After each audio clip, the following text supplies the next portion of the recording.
Ladies and gentlemen, welcome to another show of All-Star Wrestling. It's Wrestle Reunion 4. I'm the Canadian superstar Seth Knight. With me as always is Amish McDock. Doc, what do you think about tonight's show? Well, I think the fans are in for one hell of a show tonight. We've got some of the greatest names from wrestling history all here tonight to both have a reunion and also go and have a special tribute to yet another fallen superstar. That's true. And I tell you, I knew Johnny Canuck very, very well, and it's a very sad time for everyone in local wrestling. And he was also a big part of the union on the docks, and so a lot of the union brothers are here to show tribute to him as well. And you know, all I can say is I've been on the receiving end of more testicular claws from that man than I care to admit. I've seen more than a few of those that I've never wanted to go and experience one myself. It was an honor to be in the ring with him, though, and you know, he was just, the fans loved him, and when he was a jerk, they loved to hate him. It was just well, he was one of those wrestlers that literally was above and beyond both either the heel or the face concept. He was neither a good guy nor a bad guy. He was both, and he was neither, and the fans loved him either way. They loved to hate him, and they hated to love him. That's exactly right. And as well as paying tribute to a fallen brother, we're going to be paying tribute to some of All-Star Wrestling's great wrestlers of times past. That are still with us, and they will be here tonight. I won't go into their names now, and we'll wait for a surprise. We want to keep it for a surprise. That's the best kind. Plus, we've also got an incredible card of matches tonight as well.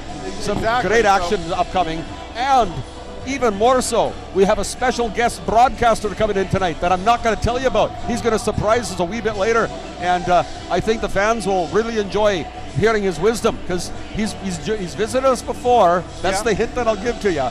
But he's a big fan of All-Star Wrestling, and he's come all the way out here just to go and have a wee bit of fun and lend us his expertise in behind the broadcast mic. Yeah, and he is, another spoiler, you know, he is a big name. Maybe he's not as big his name as the Canadian superstar Seth Knight, but he's smart enough not to wear a black shirt over a black background like I did today. So well, you're blending in quite nicely. Yeah. And we just been photobombed by Kevin Jeffries there. Yeah, the head referee, Kevin Jeffries, or senior referee, I'm sorry. He just comes and goes whenever he wants. Yeah. And very, he didn't do it professional man. And he didn't do it slowly either. That's a first. Yeah. So sorry, I couldn't resist that. I'm sure they're going to get smacked by him sometime or another. Well, you know what? You actually have been pretty hard on Kevin Jeffries. I have. And, but I've only been hard on him one way, and that's only because of his glacial count. Or is that being a wee bit too hard, too? A little bit. He does keep order in the ring. I will grant him that, and I've never complained about how he controls the wrestlers in the ring.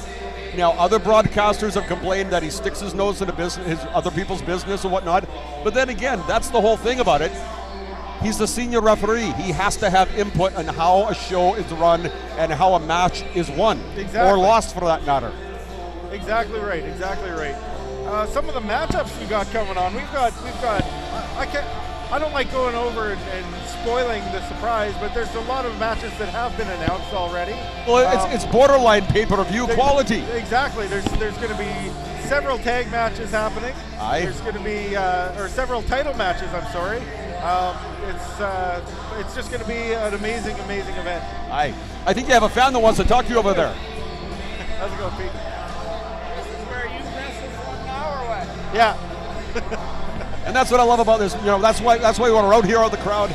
We're right here so that everybody can see us. That way all the fans can come up and have a wee chat. Exactly. And occasionally they do so while we're working. Exactly, yeah. The least they can do is pay us a couple of dollars for an autograph. Yeah. You think that'd be too much to ask? I should ask him for $5, actually. Yeah, that would be nice, you know, for the wee beer fund after the show. Exactly. We're not exactly high rollers here. No. All-Star Wrestling, as great as it is, there's nothing like a fan buying us a goofy soda after the show. Yeah, exactly. Hint, nudge, everybody. There you go. There's a hint for you. So some of these matches we're going to have coming up, I believe we're going to be having a non-title match between the great Kasaki and Travis Theonis. That's going to be an interesting match because there's a major size and weight difference between the two wrestlers. Exactly. And I know Travis, his star's been rising quite a lot of late. You know, he's always been a quality wrestler. He's always had the moves, he's always had the attitude. But if you'll recall from my comments in the past, the one thing he's always been lacking is focus. He gets distracted and he loses matches as a result of it. But I've noticed those moments getting smaller and smaller. And that's where the great Kasaki has an advantage, because he has a tendency to be able to distract people. You know, he distracts us from we're way over here. Exactly. And as a former tag partner of mine, not to pull a Mr. India and talk about myself here all the time. Oh no, go ahead. There's no way you can come anywhere close to Mr. India. But I know exactly what the great Kasaki. I know why they call him the Great. And I agree with it. And it looks like we're getting ready to start. We've got Scotty Sweatervest coming to the ring. We're getting ready to start the show, so let's hear what Scotty's got to say. Hello, Cloverdale! Hello to you too, Scotty. You're looking fine. Welcome everyone to All-Star Wrestling! And welcome to what could be the most important night of the year, Wrestle Reunion 4! Such an important night tonight as we honor the legends of wrestling that have come before us and paved the way so that we can be here tonight as performers and as fans loving professional wrestling. And we've got an incredibly good crowd for the night too. Yeah, unfortunately, one of the legends we honor tonight is no longer with us. It was just about a week ago that we learned of the passing of Loverboy Johnny Canuck. Folks. As the wrestlers come and circle the ring, we're going to have a few moments I think I'm going to join the wrestlers to reflect You're going to go off and to remember and to honor so we'll leave it to you. A true legend, Loverboy Johnny Canuck. And right now I've lost my broadcast partner. He's part of the Ring of Honor team. He's going to go out there and show some respect for one of our fallen superstars, Johnny Canuck. And right now I'm going to maintain a little bit of silence here to go and show respect as well.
And there you have it, folks. In memory of Johnny Canuck, John Collins, born in 1957 and unfortunately passed in 2014.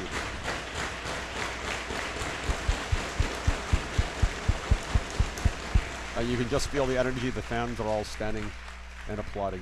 For so many years, the Eagles Hall was the mecca of wrestling around here, and nobody could light up a crowd like Loverboy Johnny Canuck. His tag team partner, gorgeous Michelle Starr. You know, there's probably nobody out there in the wrestling business that means more or is more special to me than Johnny Canuck.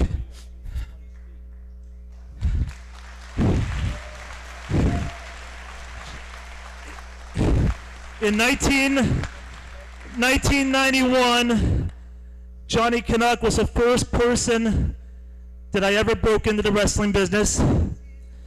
He came to my backyard one day. I had the ring set up, and he came around the corner, and what did he do? He laughed at me.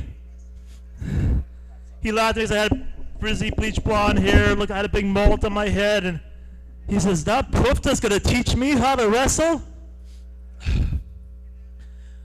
From that day on, from the first day he came to training, Johnny could have had more charisma than anybody I've ever seen. Everybody loved him when he was a good guy, and everybody loved to hate him when he was a bad guy. He had the greatest personality. He loved everybody he ever met, except one person. There was one time where Johnny was upset at a fan, and so as respect to the ECCW and the company, he quit the company for about 2 hours and beat the living crap out of the fan in the parking lot. Then came back, we hired him back. But Johnny, I'm gonna miss you, man. We've been down the road. I've known Johnny since 1991, so what is that, 23 years? Johnny was there for the birth of my daughter. My other daughter, Tiffany, was only 18 months old. And Johnny, I know you're watching us up there in the ring of the sky, the ring of friendship, Johnny, and someday we're gonna meet again. We're tag team forever. Disco.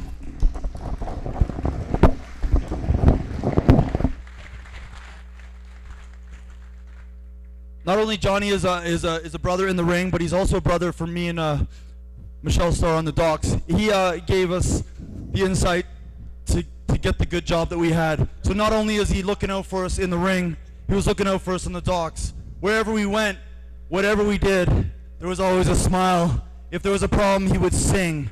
So I just want to thank each and every one of you guys, friend or foe. Today we're all friends, we're all brothers. Johnny would want this, no matter what.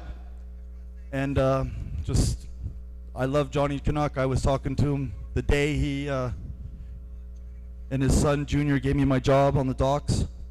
So, thank you. Thank you, Johnny. And there you go.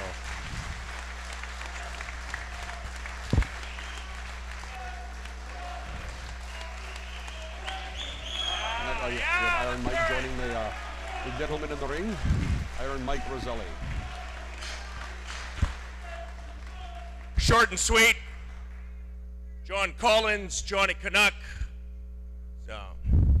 friend to his friends, husband to his wife, father to his kids.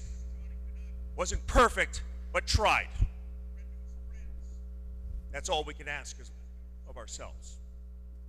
So I know he is watching right now. He is saying, "Good house. Boys work hard. Fans cheer loud." Yeah. Gone but never forgotten. Never. Johnny Canuck. Love you. God bless you.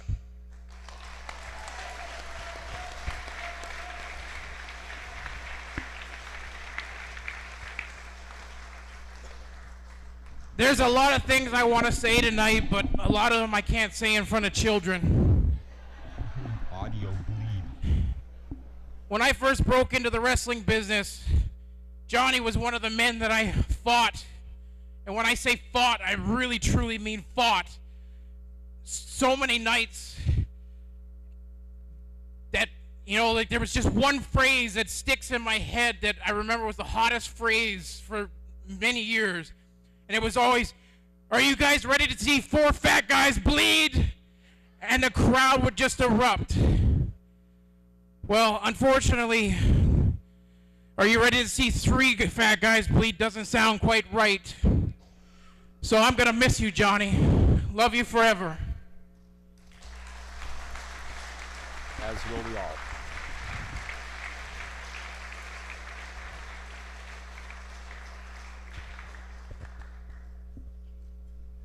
Excuse me, I'm a little choked up. In '91, I started training with Starr, and Johnny was in there. He was one of the first people I got to train with. He was on my first road trip with me. We spent a lot of time together, and when Bambi was younger, she spent a lot of time with John's children as well. Johnny Canuck was a good man, and he loved his children. And I know his family's here tonight, and I want to say to you guys, I love you, and if you need anything, you phone me anytime. And to you, Johnny, you mofo, I love you, bro.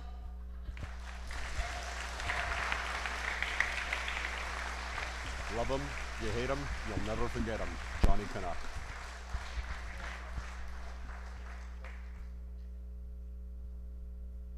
Can one of the Collins people please come up? Junior, Taylor? Okay, Taylor.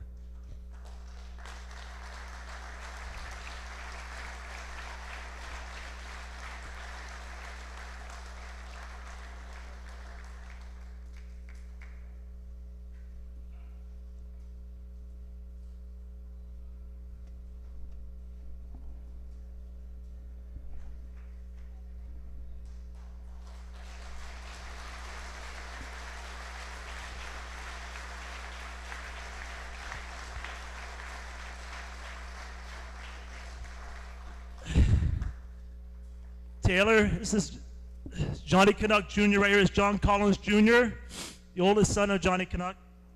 This is Taylor Collins, Johnny Canuck's daughter. He also has sons Michael Collins, Billy Collins, and daughters Maggie and Jesse Collins. Tonight we got a special picture Johnny made. We had all the wrestlers say something special or sign it on the back. And since you're Johnny's oldest son, we'd like you to have this, Johnny. Take home, put it in your house, remember your dad, the way you remember him too, okay? Spit an image of his old father. Now for those people who were around WCCW in the early days, when Johnny Canuck first started wrestling, he would start off every show, before he'd wrestle, he would sing, "Oh Canada." And we feel there's no better way to appreciate and recognize Johnny Canuck. We'd like to have all you fans, along with my daughter Stephanie, sing "Oh Canada" in memory of Johnny Canuck.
doesn't give you chills, nothing will, folks.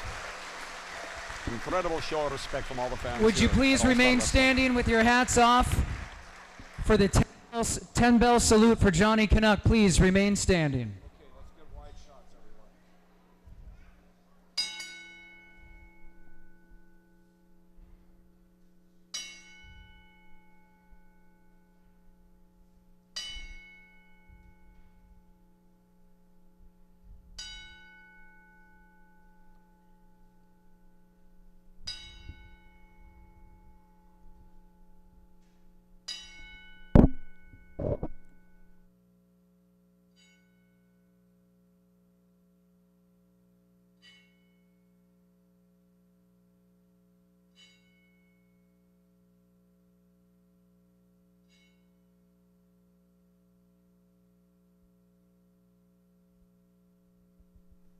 Thank you. And there you go. 10 bell salute for a fallen warrior.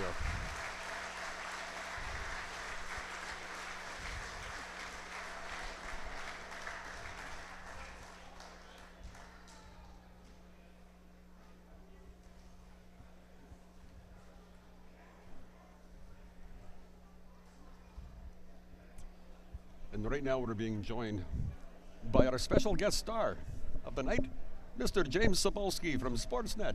It's an absolute honor to have you back here at All-Star Wrestling again, Doc, sir. good to see you again, brother. It's doing on a special good. night too. And it's a great crowd. Seth will be joining us in just a few moments' time. He's part of the group right there, and he'll be coming Somebody back to said to me, us. the legend of Johnny But Canuck is we've got a huge, great and his show heart tonight. is We've even got some bigger. incredible matches, and we know he's watching. Tributes going on tonight as well. Well, a tremendous night, and just to say what it's worth, it's great to be here and to be part of tonight to acknowledge a true all-star wrestling legend. Yep. And here's Seth. Come on back. Come on in, Seth. It is Wrestle Reunion 4, and in our main event, it will be the All-Star Wrestling Trans-Canada Heavyweight Oh boy, here's trouble. Here's trouble. Here's always trouble.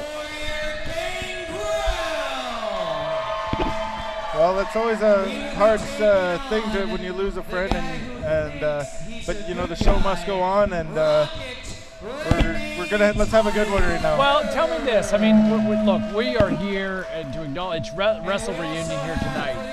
Tell me this.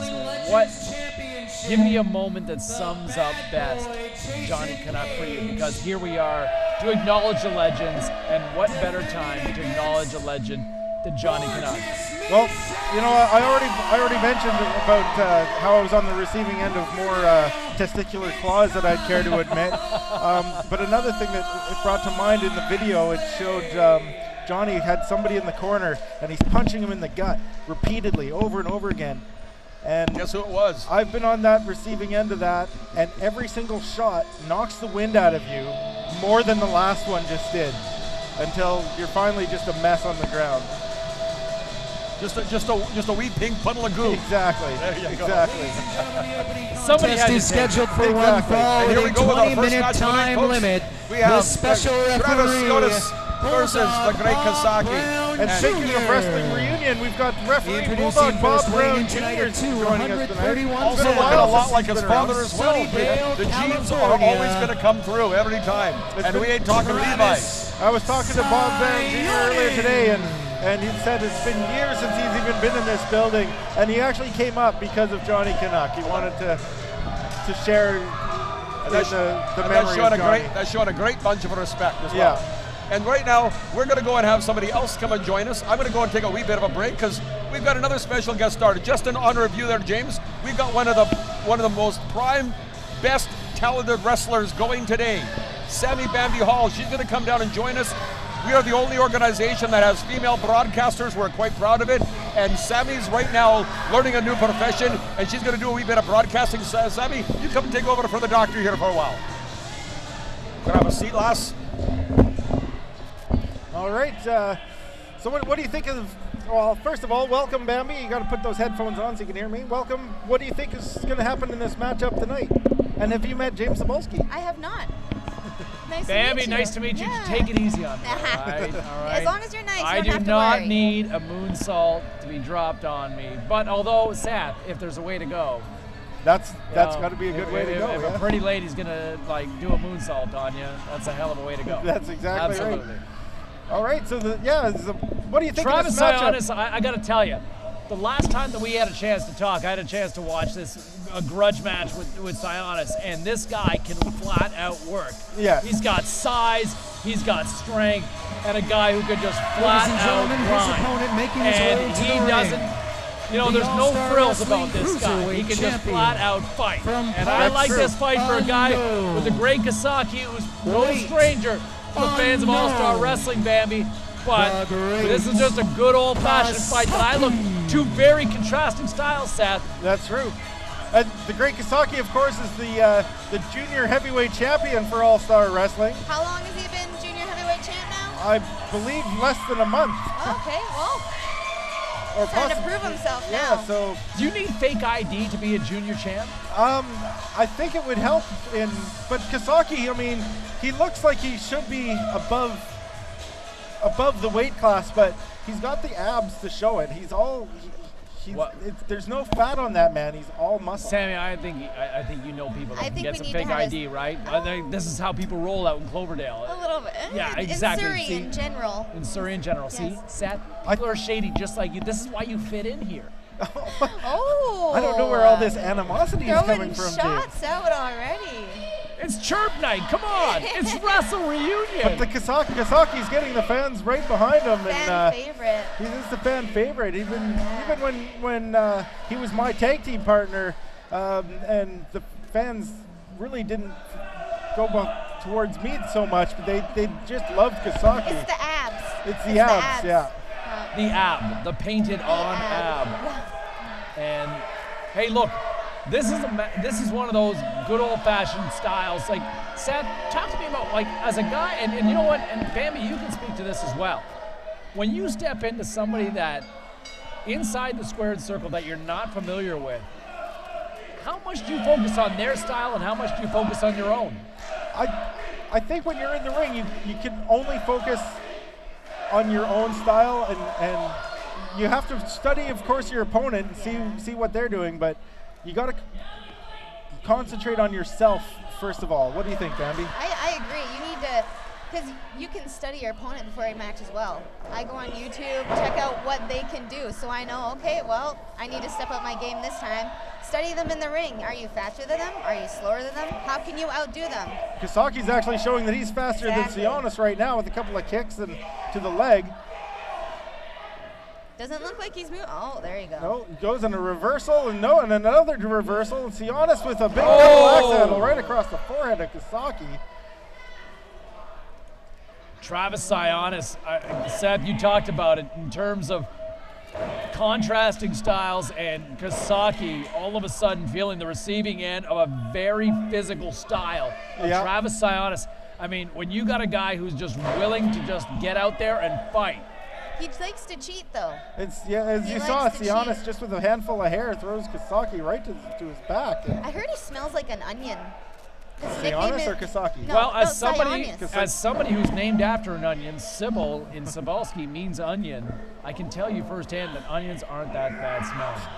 I mean, do you want to take a whiff of this over here? But if you're wrestling with an onion. Oh, and a quick clothesline from Theonis. We'll have to talk later on, Bambi, please. I'm on the other side of the broadcast table.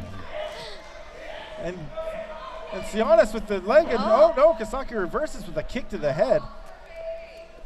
And Kasaki, he may be giving up a little bit of height and weight here, but he's got the speed as he ducked that overhead chop and a couple of shots to the gut.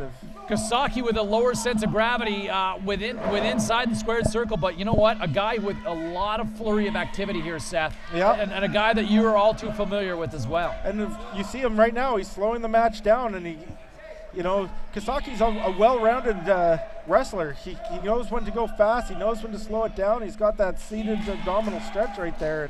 And Bambi's probably been on the receiving end of that maneuver a few times. It wears you down, especially when he's hitting you in the ribs like that too, But look at trap right into an ankle lock. Bam. Sionis taking advantage of that size advantage once again. And Kasaki with a big kick to get himself out of trouble. Wait a minute, a big big size, 15 foot. 15 foot. Wow. I wouldn't want to take that. No, me neither. I didn't realize his feet were so big. You know what they say about men with big feet? They wear big wrestling boots. Which must cost a lot. Yeah, exactly. In the same breath, I mean, as a guy who wears size 11. And here we go, Kasaki. Still working on that leg. And a guy who's so much about mobility here inside the squared circle, when you take a man's legs away, and Bambi, or in this case, ladies' legs away, it's a sizable advantage, especially for a guy who likes to plod and just straight up grind away like Travis Theonis. That's right. And especially if you already have a game plan going into your match, they take out your leg. You have to come up with a new game plan right there. Unless you have a third leg. I wish. Seth, I mean, it's something you bragged about for years. Exactly, yeah. They call me Tripod. Oh, wow. And Theonis whips Kasaki from the ropes and a big clothesline right across the throat. Goes for the pinfall. And even going for a pinfall, it takes a lot out of your opponent just because he's got to take all. You've got all your opponent's weight on you. Yep. It takes a lot of energy to kick out of a pinfall. Seth, a lazy cover though. Like, let's admit it. I mean, you know, there is a sort of moment, and Bambi, I mean, as somebody who deals with it on a regular basis, there's got to be a count of two right there. But why the overconfidence when you are in the ring and you want to finish the match? Why to sit there and just sit on top of an opponent when you can actually try to make the attempt? I think sometimes you're just on top for too long and you're like, okay, I have this and I just want to play around with the guy. I just want to play around with the wrestler, you know. I don't care about winning right now. I'm beating him up. I'm causing pain. Just like Travis in the corner there. One more he's time, just wasting time. He's working with the crowd. Overconfidence. Again, waiting too long, Seth. And it backfired on Theonis. Kasaki sends him to the corner and a snapmare, and I know what follows. Kick right to the spine. And then to the chest. Kasaki, I think, has him right where he wants to go. 1, 2. The patented Kasaki that was a different pinfall. kind of pin. It's got Theonis pin there, trapped with the legs. And a great way to neutralize somebody with greater size and height advantage. You just keep him down on the mat. And that is what the great Sasaki is doing right now. We're all the taking same about size a good on the half-foot mat. advantage. Yeah. Oh, there you go. So it looks like Theonis started off with the leg. Kasaki's taking a page from Theonis' book here and following with the leg, working the leg on the. Sorry, I can't even talk here. It's been that kind of firehouse. Match, yeah. It's been that sort of moment so far tonight. Inside the squared circle, it is Wrestle Reunion. And Bambi, this is one of those moments that Kasaki has got his opponent right for the picking. Oh, and it backfired on Kasaki again with that ankle lock from Theonis. Oh, right into the corner, though. Right into the corner. Kasaki with Backside. the backslide. This could be 1, it. 2, and 3 count. Kasaki wins the matchup. Yep, Bob Brown, he says Kasaki won. Ladies and gentlemen, the winner of the match, retains his title. The great Kasaki. Travis Theonis is going to definitely want a rematch for this. And I'll tell you what, I'd like to see a rematch between these two individuals as the great Kasaki comes away with a win. But one of those wins that he would admittedly squeak by in, champ. I totally agree. He had his chances before, but Theonis had him so many times, just got overconfident and couldn't get the 1, 2, 3. Exactly. Yeah, that's. I mean, and Kasaki, he's a little beat up too. You can see he's got some bruises on his back. He recently had a bachelor party. You see his back right there. Yeah. He recently had a bachelor's party. Or a bachelor party? Well, we played paint. It was a paintball game, and he took quite the brunt of the paintballs there. Theonis is showing his frustration in the ring. Wow. Very disappointed in himself right now. Well, second guessing himself, and you got to wonder where his headspace is at after coming up with a win or coming up with a loss. Yeah. I think he certainly felt that he was coming in as the favorite, and from a size advantage to come up with the short end of the stick. Yeah. You've got to be disappointed in this one, Seth. And you can see he's feeling the loss too. He's limping on his way, and he does not look happy with his performance this evening. Ladies and gentlemen, We want to make sure we thank our sponsors helping to make All-Star Wrestling possible here tonight. We couldn't do it without Rusty's Pub, home of the after-show party tonight at 56th Avenue. Loser. I don't recall ever being a sore loser. I was always a scholar and a gentleman. On the winning end, right? I don't know where you got it in your head that I was ever anything but a true professional in the ring. Well, I think your partner in crime here tonight was telling secrets before the match tonight. Samantha Hall, and I thought it's Bambi. You were Sammy Bambi. It's close enough. It's close enough. I feel like I'm surrounded by Bambi and Thumper tonight. Hey. Would that make me fire? What's that? Would that make me fire? What was this? I guess so. It's but a Disney reference, yeah. all right? I'm sorry. This is what happens when you have a 3-year-old and a 6-year-old. Oh, I see. Yeah. See, yeah, mine would be. Oh, here we go with the video. So Dean Ho. Yep. Yes, sir. What a special night. I was actually under the impression that Kevin Jeffries was going to be making an announcement before the video started. Kevin is out at ringside. Yeah. So we're going and we're seeing some. This is some of the amazing matches that Dean Ho performed over the years, and I mean, I'm not a wrestling encyclopedia like, say, for Vance, Nevada, for example, but Dean Ho was definitely a legend in the ring. And agreed. Well, let's face it here. I mean, a lot of people talk about Don Ho, but Dean Ho was the one that was all about. The one that put crowds in arenas night in, night out. That's right. Year after year after year. And Dean Ho tonight in the house here in Cloverdale for All-Star Wrestling, and a special moment for all of us here at Wrestle Reunion. I'm sorry we're not talking, but there's so much excitement just in this short little video of Dean Ho's performance. It's hard to continue talking. You just kind of want to watch the video here. Seth, it looks as though this is how some of your matches went when you won the receiving end of punishment. You know what? I dealt out more punishment than I received. I'm not even going to go there. Yeah, you're not going to go there. Bambi, I think you've seen some of this act. A little bit. A few times. I remember being a fan and watching Mr. Seth Knight in the ring. Yeah, and see that? You heard that, right? She just said she was a Seth Knight fan. I did not say I was a Seth Knight fan. Here's Kevin That's what I choose to have heard. Kevin Jeffries taking a moment here at ringside. Big Mike Stone, Rick Davis, they had the chance too. Dean and I have been talking back and forth for the last month, and he was very, very honored to be able to come and accept this award.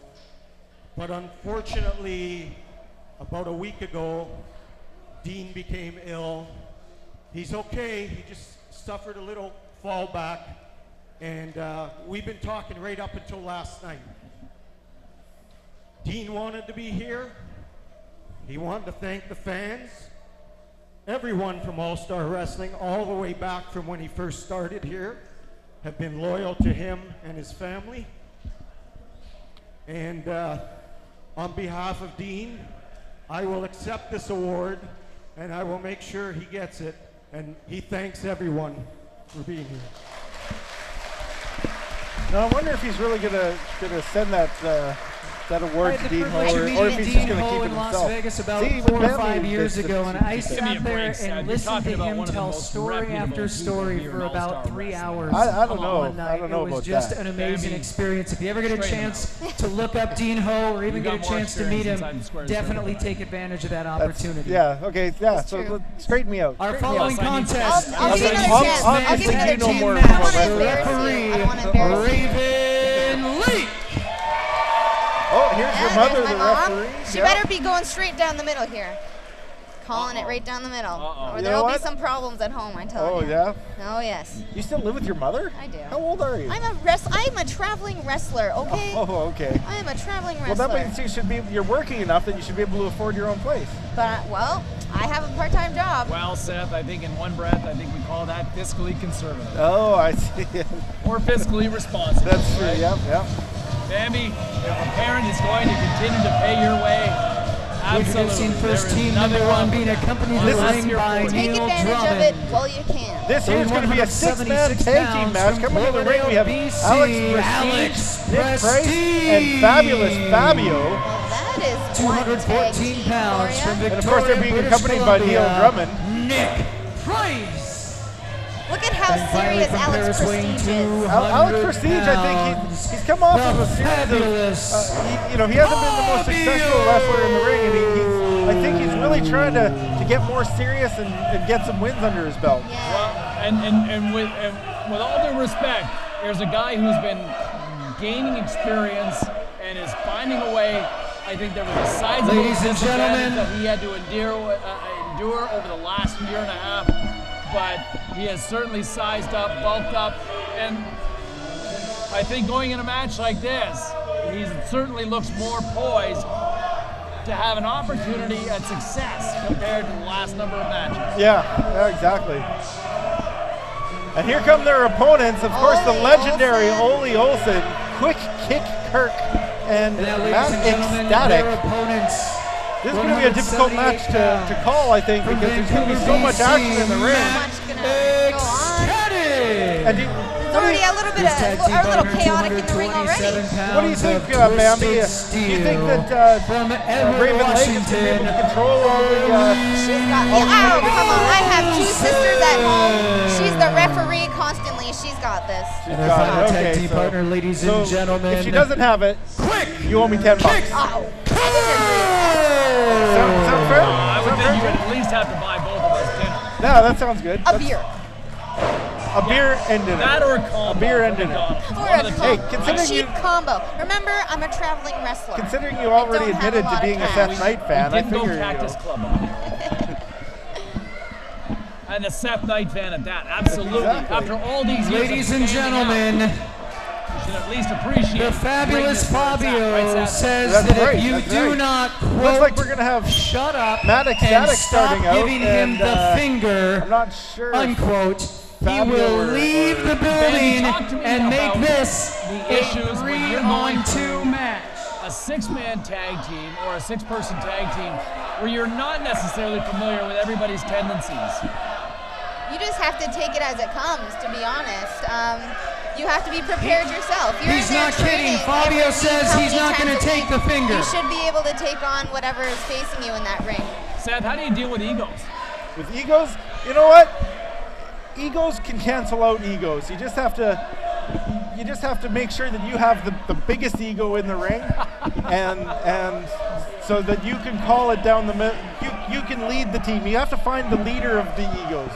So if you have the stronger ego, you have to overpower the other ego so that they'll both follow you, and you can actually have one leader and everybody else follows. There's a good old-fashioned case of old school versus new school here inside the squared circle tonight. Actually, there's old school and new school on both sides of the match here. And here we go. Fabulous Fabio's he's been around for many years. Not as much as Ole Olsen, of course, but.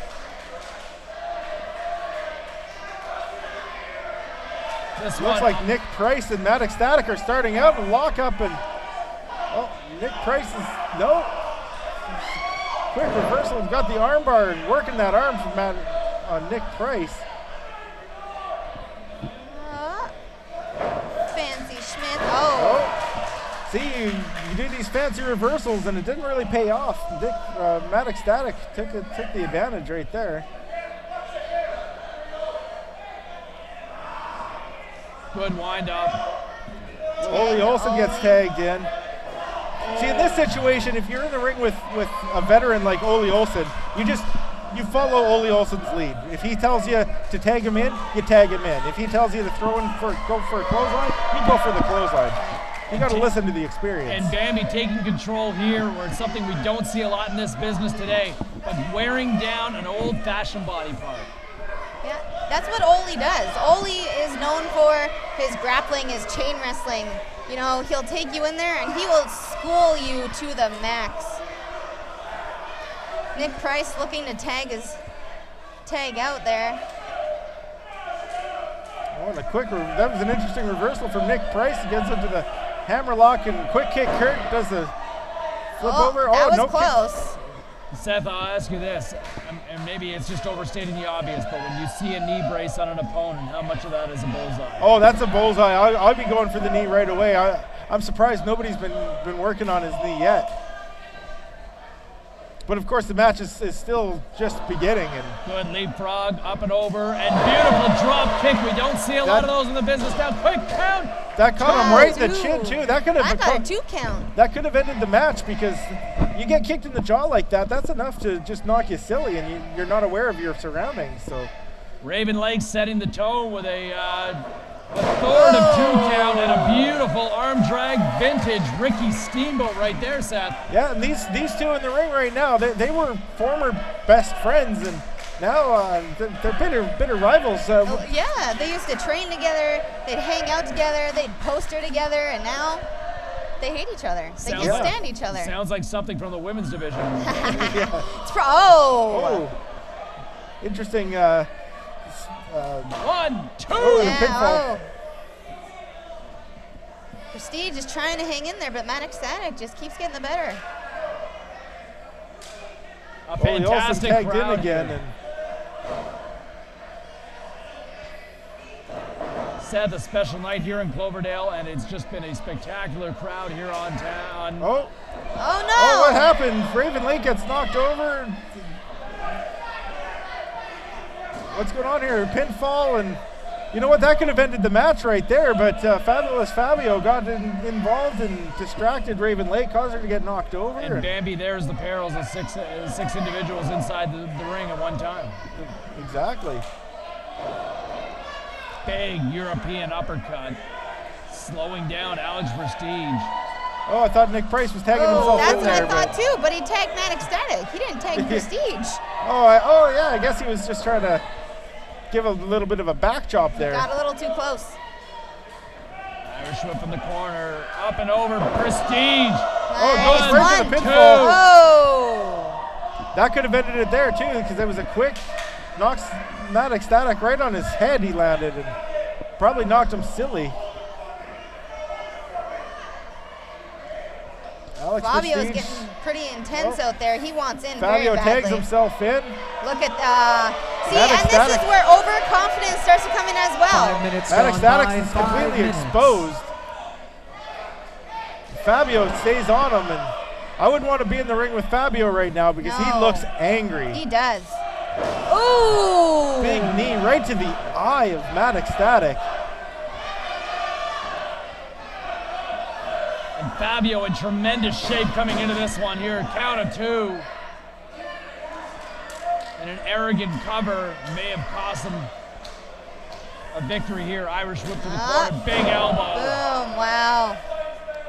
And in sincere control here now. Look at Fabio. He's trying to egg on. Wait a minute, small package, 1, 2. Oh. Roll up.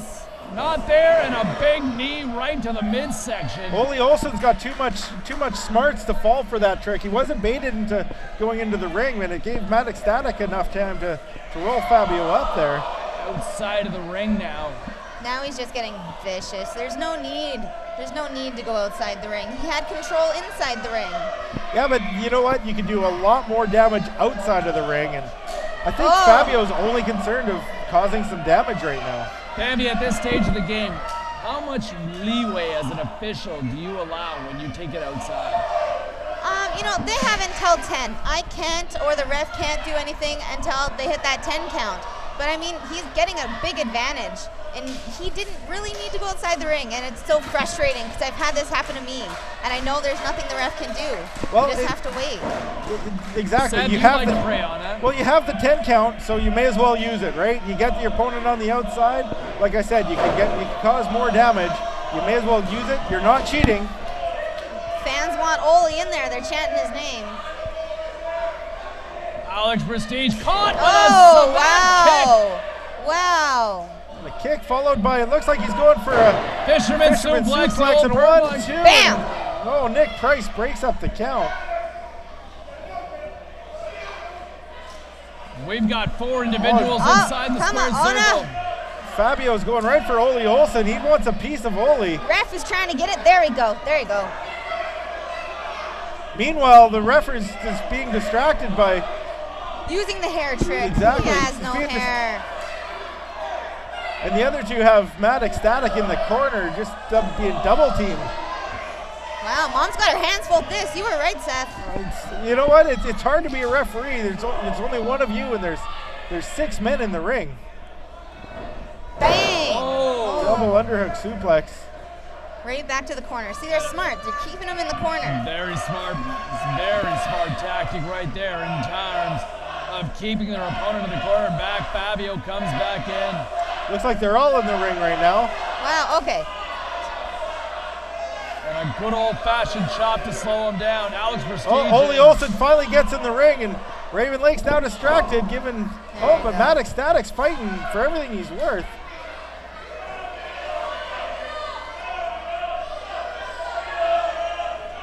Poor Mad Ecstatic. Fabio whips him to the corner. Mad Ecstatic's down. Fabio's got him right where he wants him. High-risk maneuver and a big knee inside the temple. We talk a lot about concussions and head injuries in this day and age now, Seth. Yeah, I think Mad Ecstatic is seeing burns right here. Raven Lake might have to think about stopping this one here, Bambi. I don't know. He's not bleeding yet. He's good now. He's not bleeding yet. Wow, you're a really bloodthirsty little thing, aren't you, Bambi? It's wrestling. Come on. What do you does expect? Mom let go in the house? That's what I want to know. Wait a second. Beautiful move. Reversal. And this might be the window of opportunity that he's been waiting for. Mad Ecstatic's not able to go for the pinfall, but he's trying to reach for his corner to tag out. Is he going to make it before Alex Prestige? He's almost there. And Tag tags out. Quick kick curtain. Quick. First time he's been in the ring tonight. First time. Bam. Fabio slips as he tried to kick, and he managed to get to his feet and still kick him in the back. There's an invisible banana peel. I haven't seen this big a man spot since the Mean Street Spa. Bam! And he's right back up. Body slam. Leg drop. And a leg drop. Perfect. 1, 2, and Nick Price breaks up the pinfall once again. Nick Price is saving this matchup for these three. Listen to that. The fans, they want to see Ole in the ring.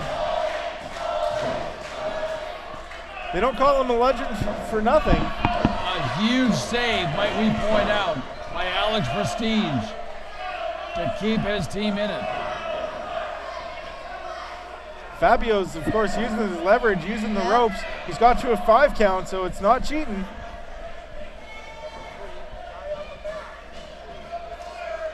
Tag to Nick Price.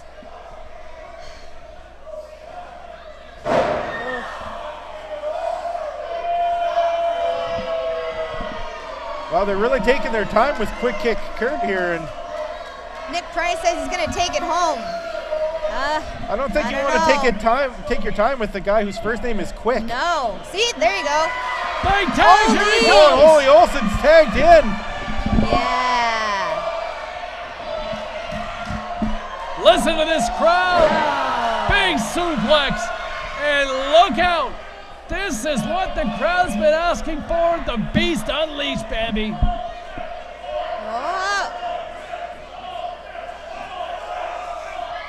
Oh, and the smaller Nick Price manages to do the shoulder tackle and not.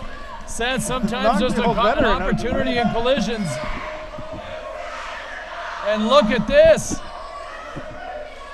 Olsen in a world of trouble. Nick Price isn't using the outside to his advantage here, though. He's just bringing Ole right back in. Yes, he is. He cuts off. Nice. Oh, is he really going to the? Oh my Ole gosh. Olsen's going to the top High rope. risk maneuver. Oh my gosh. Working on Nick Price, weakening him up, and what's he gonna do here? Wow! Oh, a small package off the top rope, and it's nice and tight. Amazing! Wow! Wow! Team of Quick Kick Wow! Mad Ecstatic. I did not expect that from Ole Olsen.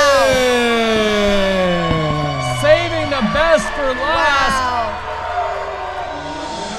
Olsen with a small package off the top rope. You don't see it a lot in today's day and age. No. But you know what? Wow, Fabio's grabbing a chair. Basic fundamentals. Oh, you thought Travis Theonis was taking this loss the hard way. Looks like, oh, what's going on here? There's stuff going on everywhere.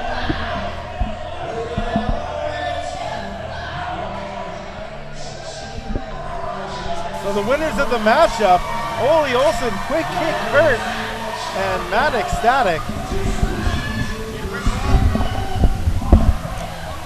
Oh, I think we just lost James Cebulski.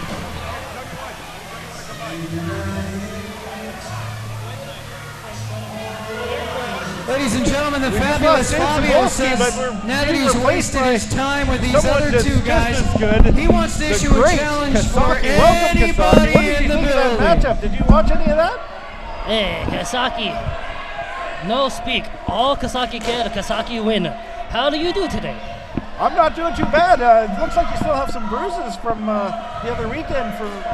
Hey, Kasaki always have bruises. Kasaki take a good care. Hey, we grace presents by a woman. Yeah, we have something different, eh? I'm gonna leave though. No, you stay. I'm out. Oh, why? Kasaki, you're driving the ladies away.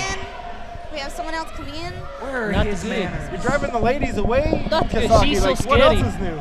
She fall for Kasaki lava potion. Not very good.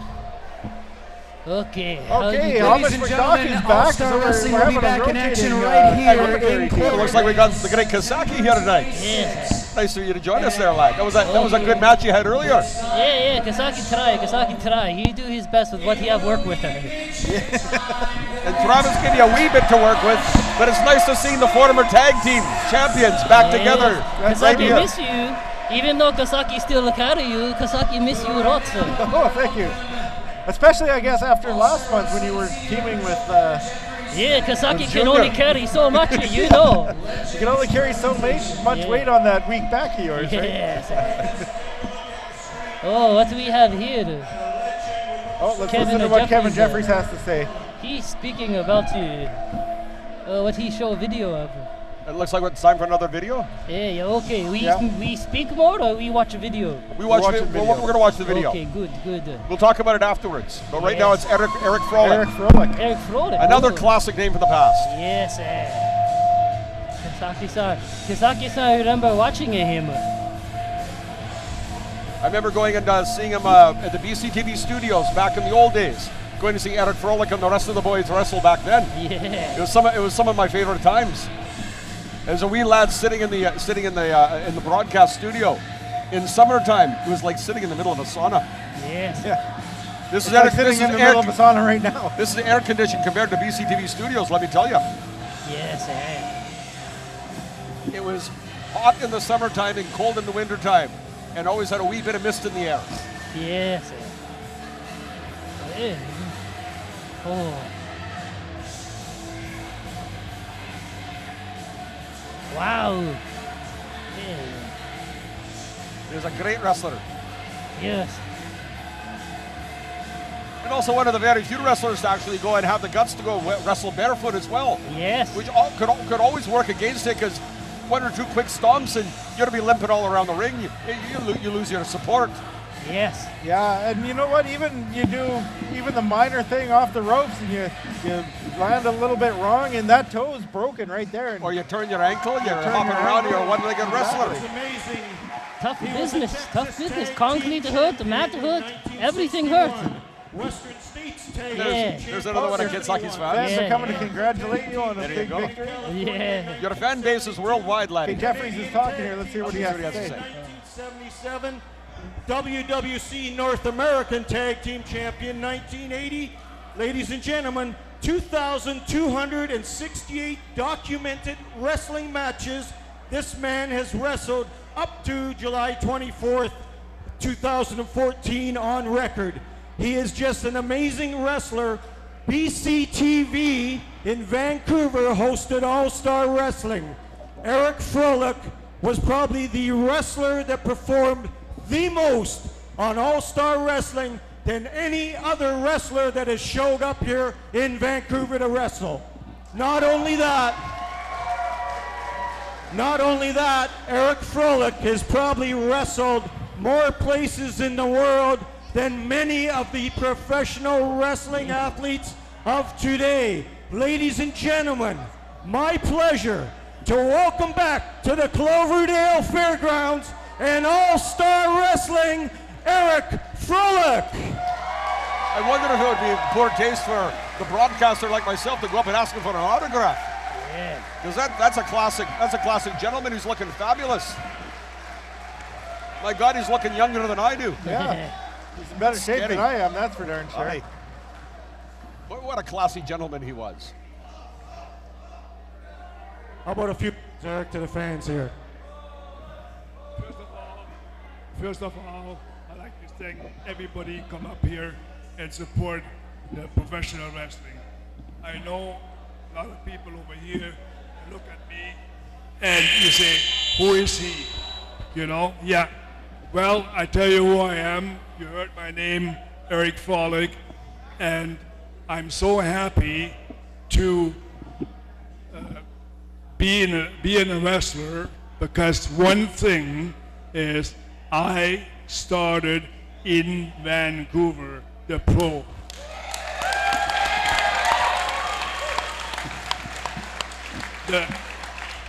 The promoter, he was very pleased with me because I was the gymnast before. I was barefooted, and he said, Eric, he said, you gain a little more weight and you maybe become world champion.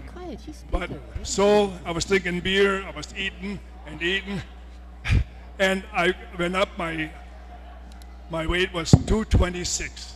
I still did the flips from the top and everything else. I was very happy. I couldn't get any more weight, but I was the world champion either. But I wrestled all over the world, more than Gene Kaniski. He was the world champion one time, and I'm very glad to become a wrestler, and I'm very glad and thank the people. They really like me. Thank you. Amazing. Eric, on behalf of everyone here at All-Star Wrestling, we recognize you for all the years you've put in, and we present you with this award. Just think, ladies, one of these days you can get an award like that too. Yeah.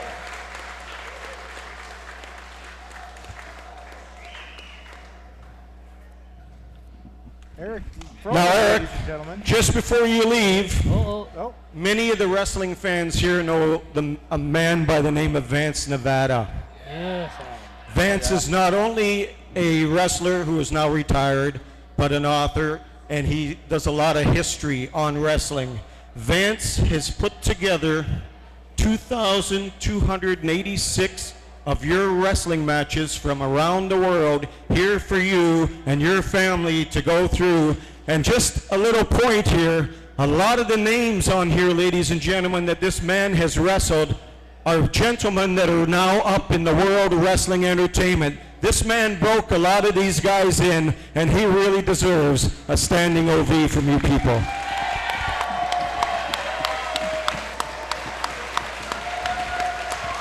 And that's exactly what the fans are giving him, a standing ovation. Come on, let's hear it for this man.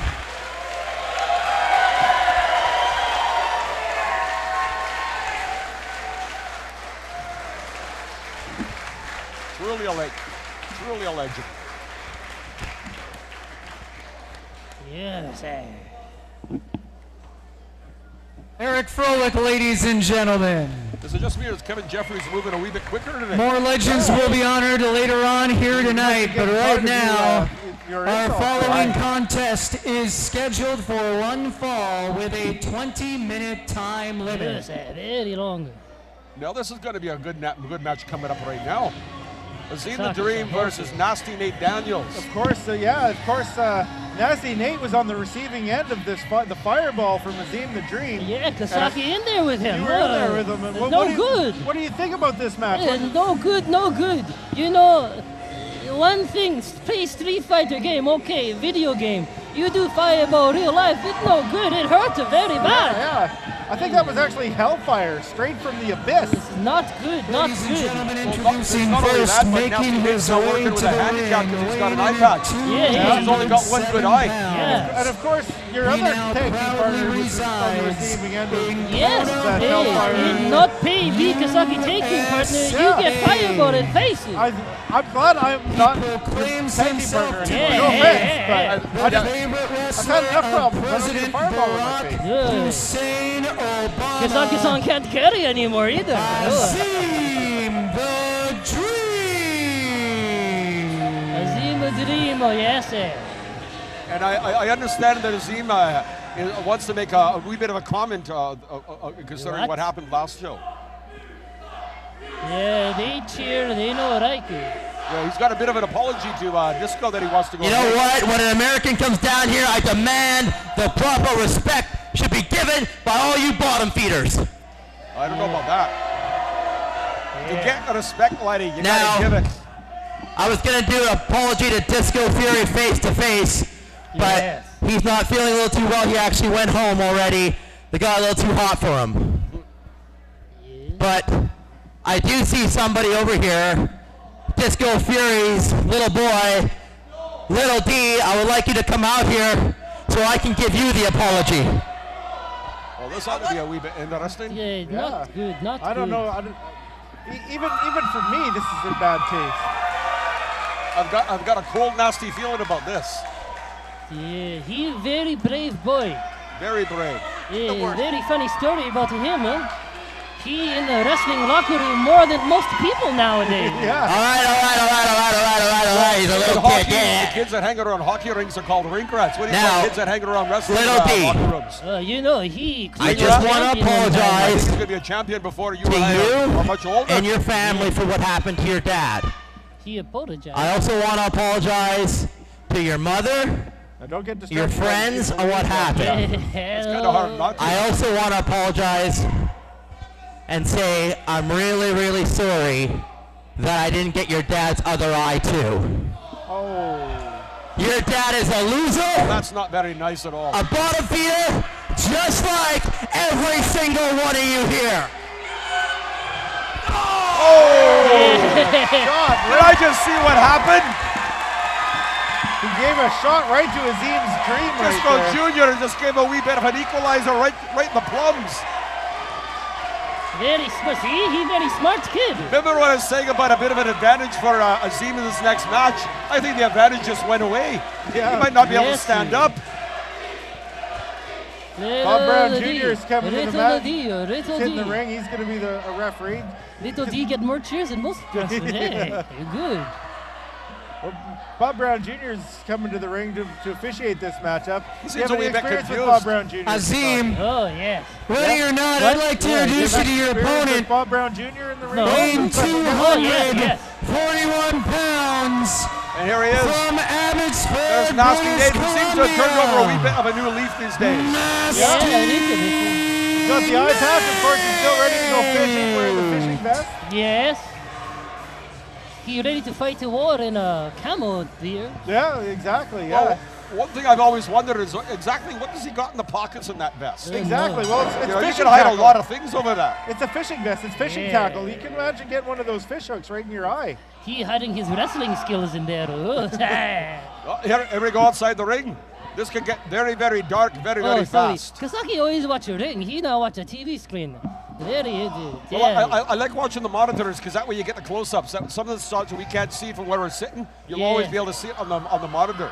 Yes. So in a way, we've got the best seats in the house because we're always going to get the best camera angles. Yeah, that's true. Kasaki always forgets. But then again, then something. seeing Nate's bum right in the whole screen, Yeah, maybe no, that's a yeah, bit much.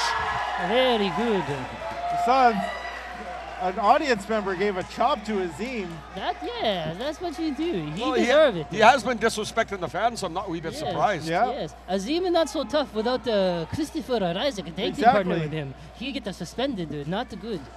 Is that why this match isn't a return tag match? Yeah, guess so. Or is it because you got the championship now and you're focusing on your singles career? Oh, a great throw. Threw him all the way across the ring. Yeah, big throw. Kasaki-san not no. Kasaki-san just happy to win. Kasaki-san lose, Kasaki-san lose.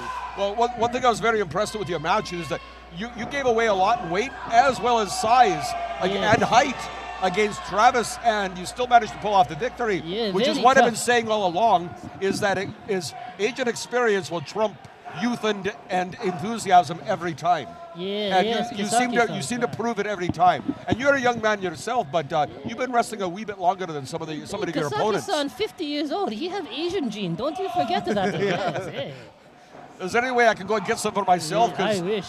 I wish myself. I could use a wee bit of a fountain of youth. Yeah. Or at least a fountain of middle age. I'll accept that. Yeah. Azeem Dream working big on his reg. Very smart when tall guy. You work reg. Yeah, exactly. You take him down. We saw you working Travis Theonis' leg earlier tonight. Yeah, sad. He put up fight match. Yeah. Very good, heavy, hard match. But, you know, sometimes you just take a second to breathe and then you fight more. Kasaki-san not know where he go with that. Yeah. I think I know where you're going with that. I had to sit there and wait to hear where you were going. I wasn't sure. Out of everybody, you should be knowing where these are going more than anybody else. No, but the fun part is to sit there and watch him dig a hole for himself. Yeah. As holding up the spare shovel, perhaps. Azeem the Dream, it looks like he was working on that eye right there. Yes, very good. Which is, you paint a target and you shoot for the target. Yeah, exactly. So if that's the case, should Nasty Nate be working on the forks? Yeah. You know it. It's been a wee bit weakened. Yeah. Work on the hamstring. That's going to be sore. Yeah. You know. Nasty Nate, he must read the art of war. Oh, Azeem what Azeem do? The eye patch. Oh, he took the eye patch. That's not a good idea. No, you don't want to make a big fella like that angry. Well, plus you put the eye patch on and suddenly you've lost half your vision. That's true. He's not thinking straight. But he took the eye patch off, I believe. He's got it around his head. See, that's why he can't see over his eye. No, if he wouldn't put over his own eye, then at least it would be a balanced match. Azeem was trying for a neck breaker there, but he couldn't quite get the bigger man over. Yeah. So he resorted to a kick to the head instead. Is he going for a submission? No, he's going low. He hit knee him drop right to the lower abdominals. Yes. I love watching people like the camera's facing us, but they duck in front of it. I love that. Yes. I've been thinking about telling him don't worry, but I'm enjoying it too much. Yeah. Especially when the young ladies go and bend over like that. So but I should be saying that perhaps. There's a good reversal. Right into the turnbuckle too. That'll flatten your nose a wee bit, laddie. Yes. How's that for a wee bit of a treatment of the American pride for you? Oh, you must lay it in. Hurt him. Oh, there's a serious right hand. Almost knocked him out of the ring. There you go. Hit him. Hit him. Hit him. Good. Hit him. Yeah, hit him. Yeah, you hit him more. Come on, let him go to 10. Everybody likes to see a good 10. Yes. Yeah, you hit him. Oh, yes, they do good. He tried to hit him again. What's he do? Side suplex. Solid sidewalk slam. Good. That was seriously impactful. I tell you, the thing with those side slams is, for a brief moment, you're completely weightless before you come crashing down onto your back, and it knocks the wind right out of you. Hey, Kasaki-san not know you. What is it? Physics teacher. Exactly. I know more than you might think. Even with the brain damage. Yeah, Kasaki-san impressed too. Why not you use that info when we tag team? Maybe we win the motor. What are you talking about? We were like the tag team champions our whole time we were tag team. Yeah, pretty much.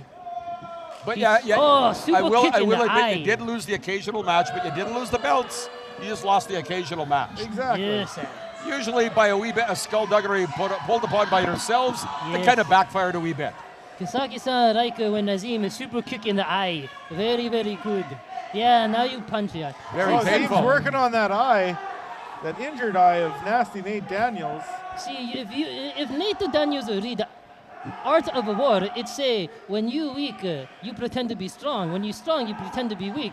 So you have one bad eye, you put on the other eye. Then you think the good eye is hurt when it's not. It's one showing. But then again, wouldn't you be wrestling by Braille? Blind. Well, you know, sometimes it not work, but sometimes it do work. Sometimes you still don't know what you're talking about, do you? No. Sometimes doesn't matter. It sounds great. He is smart. He do that, you know, but no, he don't. Maybe we should tell that to Nasty Nate. Maybe he can go and adopt that as part of his routine. Yes, because look, right now he's getting a beat. It's not good. In that eye, see if he were the other eye, then the other eye get beaten. Which just all of a sudden gives me an idea. I should talk to the promoter. I think we should set up another match between these two. Yeah, they a should. blindfold match. Yeah, blindfold match. Very good. That would be very interesting because then it's equal across the board. Yes. And in that regards, I give Nasty Nate the advantage just because of size and strength. Yes. So that's a good idea. Hey, Kasaki, and there's Azeem. He's got himself a chair. Would you say that Azeem is working the eye? Always work the eye? Oh, what? Hey, what do we got here? And there's Disco. He's coming out. Kasaki, let's go. Oh, Kasaki's leaving the ring, and I just wanted to hear Kasaki say work the eye, always work the eye, but... There's Kasaki. He's trying to go and stop Disco for the mayhem. Jr.'s coming out, and he's trying to get a little bit of control outside of the ring here, but... Disco's just... That's not going to work. Super angry. I had never seen Disco so angry in years. It's going to take more than 2 people to hold that. We're going to empty the locker room. We might just have a battle royal here. This is getting insane.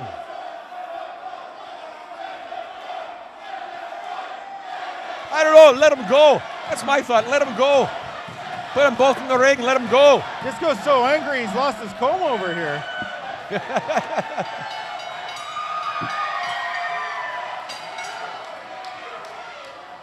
Oh, even Little D's getting involved. He's trying to go and keep his dad back. Actually, he's trying to go and keep the bad guys back.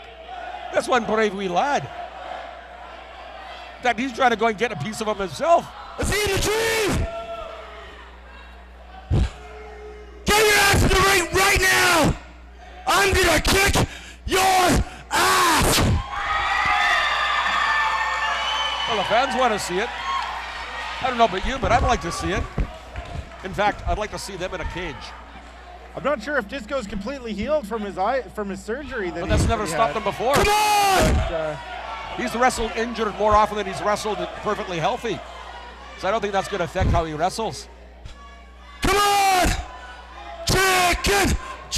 Mind you, without his usual, would that be a disadvantage because he doesn't have the stretching. In jeans, he can't go and be quite as athletic in the rings as he usually is in his street clothes. That's true.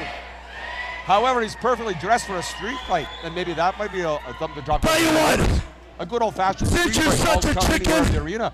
I know, I'd pay money to see that. September. But when I get into the ring anyhow, so I wouldn't have to pay. Get a treat. The benefits of I'm gonna kick the full dreams, I think you're gonna have to pay. All over Cloverdale. Anything goes. I don't care. In the back door.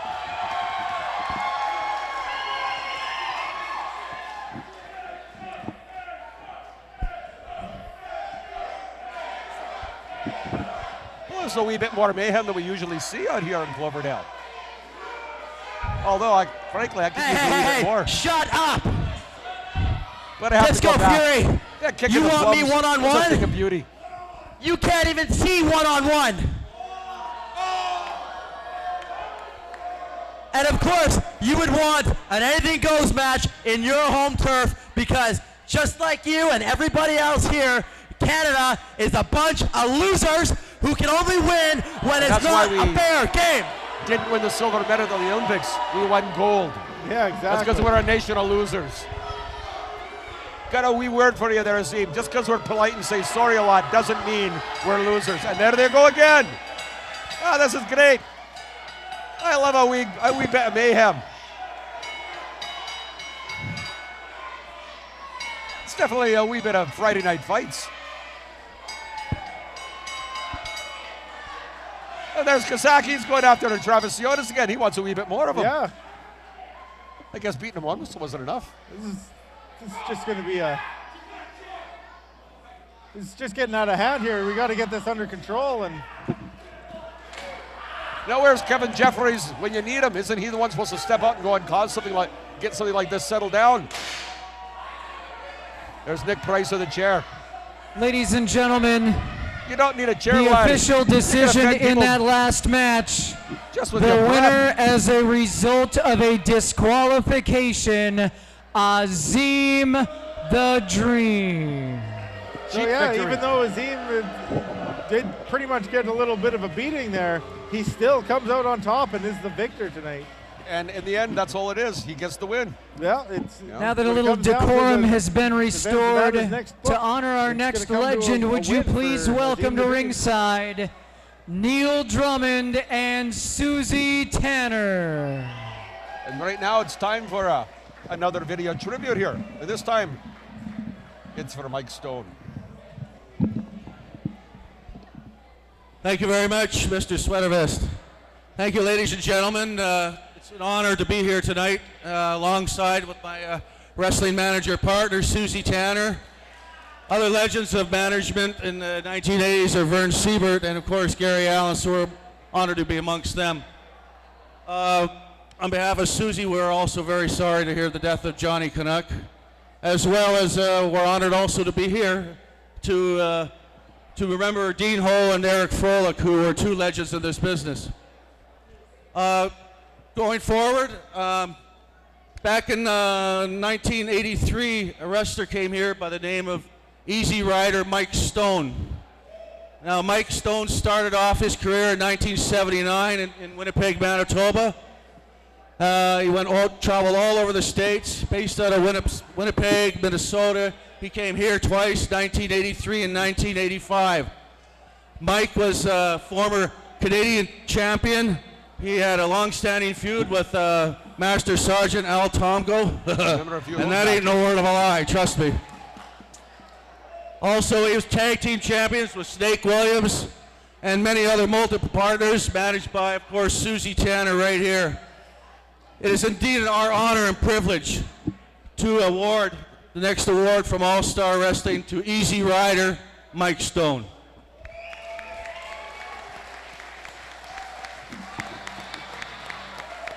And there's the man himself.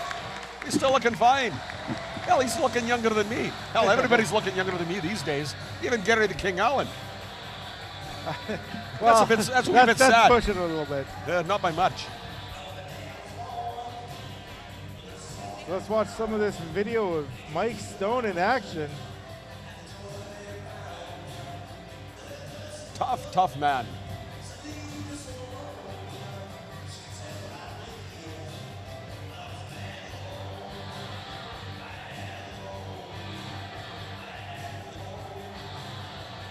There's a scary picture.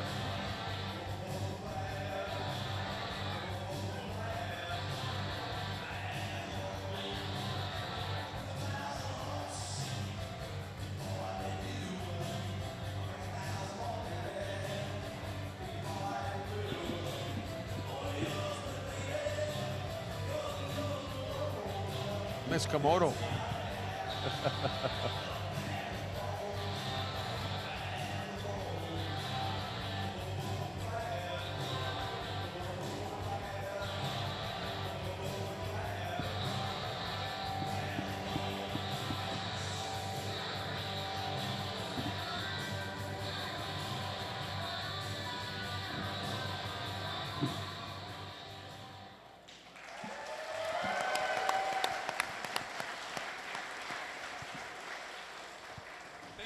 Thank you very much. Cloverdale, it is nice to see you again.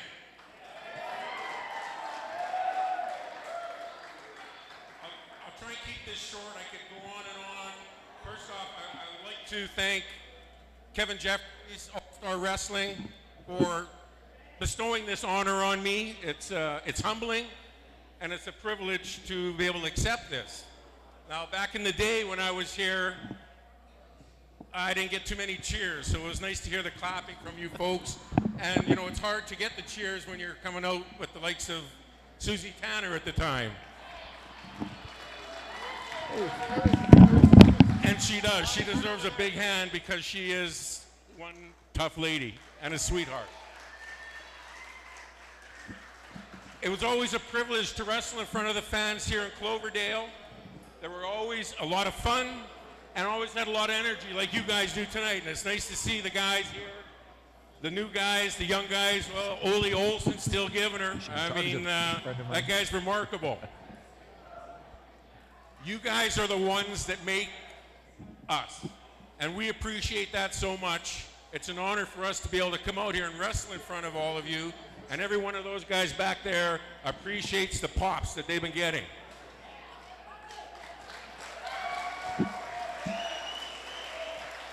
and getting this honor along with the likes of Dean, Eric, Rick Davis. These guys are, Eric and Dean were legends, and to be considered in the same class with them is truly an honor. And I thank All-Star Wrestling, Neil, and all you people. Keep coming out and keep enjoying. Thanks. Take care. A true gentleman. He still looks in pretty good shape, too. Putting on a few pounds, but it's never stopped a wrestler before. And still just as well spoken as he was back in his youth. Time for Mike Stone. Yeah, maybe we should get him to teach some of our current wrestlers how to speak on a microphone without... Ladies and gentlemen, the following contest is scheduled for one fall. And here we go, some serious mayhem. All-Star Wrestling Tag Team Championship. Title match. Title match. Cougar This match is being brought to you by Rusty's Pub. It's meat versus mayhem. After show party Or tonight we got a better way of 56th saying it, meat versus madness. Cougar Meat, of course, already possesses one title belt. Now they're going for all the gold. Or at least most of it. Most of it. All they'd be missing would be the cruiserweight. Cutler lost the cruiserweight just recently to the great Kasaki. Ladies and gentlemen, introducing first. Oh, actually, no. Actually, Gangrel lost won the That's right. championship He lost it to Gangrel last show. I can't believe I forgot that, but it was such a momentous occasion. I'm surprised you forgot that. Yeah, well, we can edit that out, I'm sure.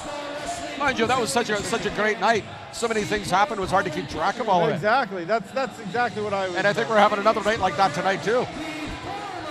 I'll be looking forward to you going and at least going and telling me what my name is by the end of the show, so at least I remember. Yeah.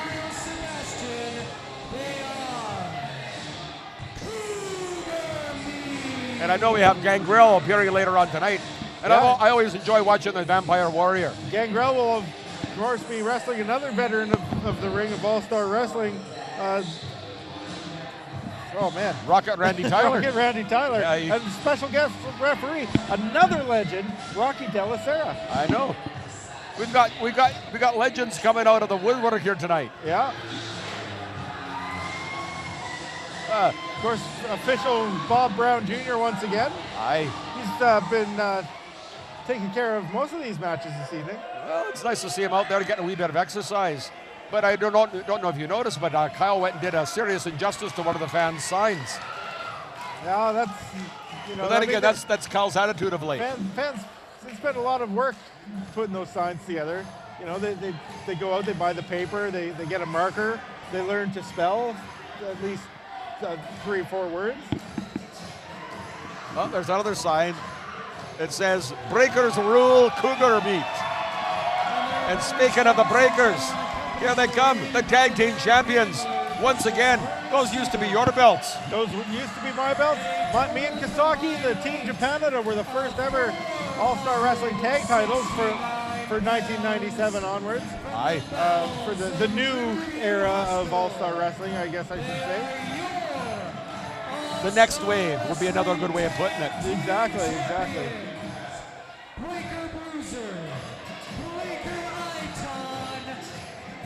And I'm not really sure how to prepare for the Breakers in the ring. It's been, I have faced the Mighty Iton before, but that was before he kind of went nuts. I was given a wee bit of a hint by Vern the other day. He says the best way to go and get ready for a match against the Breakers is to drink 24 beers, jump up and down 34 times, ram your head into the wall 16 times, take an ice-cold dip in an ice-filled pool, take off your clothes, and run into a wall. Looks like Breaker Joe is ready for it's a black tie affair. They're both wearing black ties. They're both wearing black ties. It's a formal day, so they're wearing their formal attire. As close to a tuxedo as these lads will ever wear. Yeah.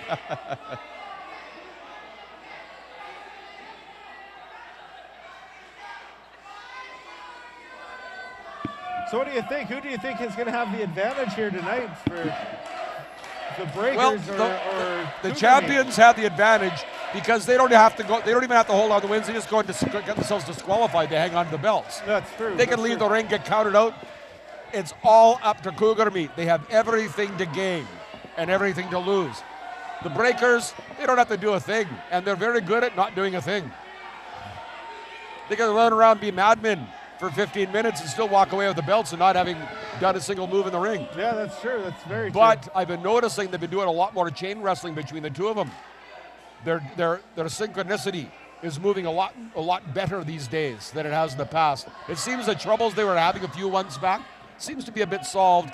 And if you remember that, where they had that contest of 3 where Vern was trying to go up against him and Vern kind of took the rough end of the stick there? Yeah, yeah. Everything seems to be moving a wee bit smoother after that, which makes you wonder, perhaps all that foo-for-all was actually all Vern's fault. Yeah, maybe.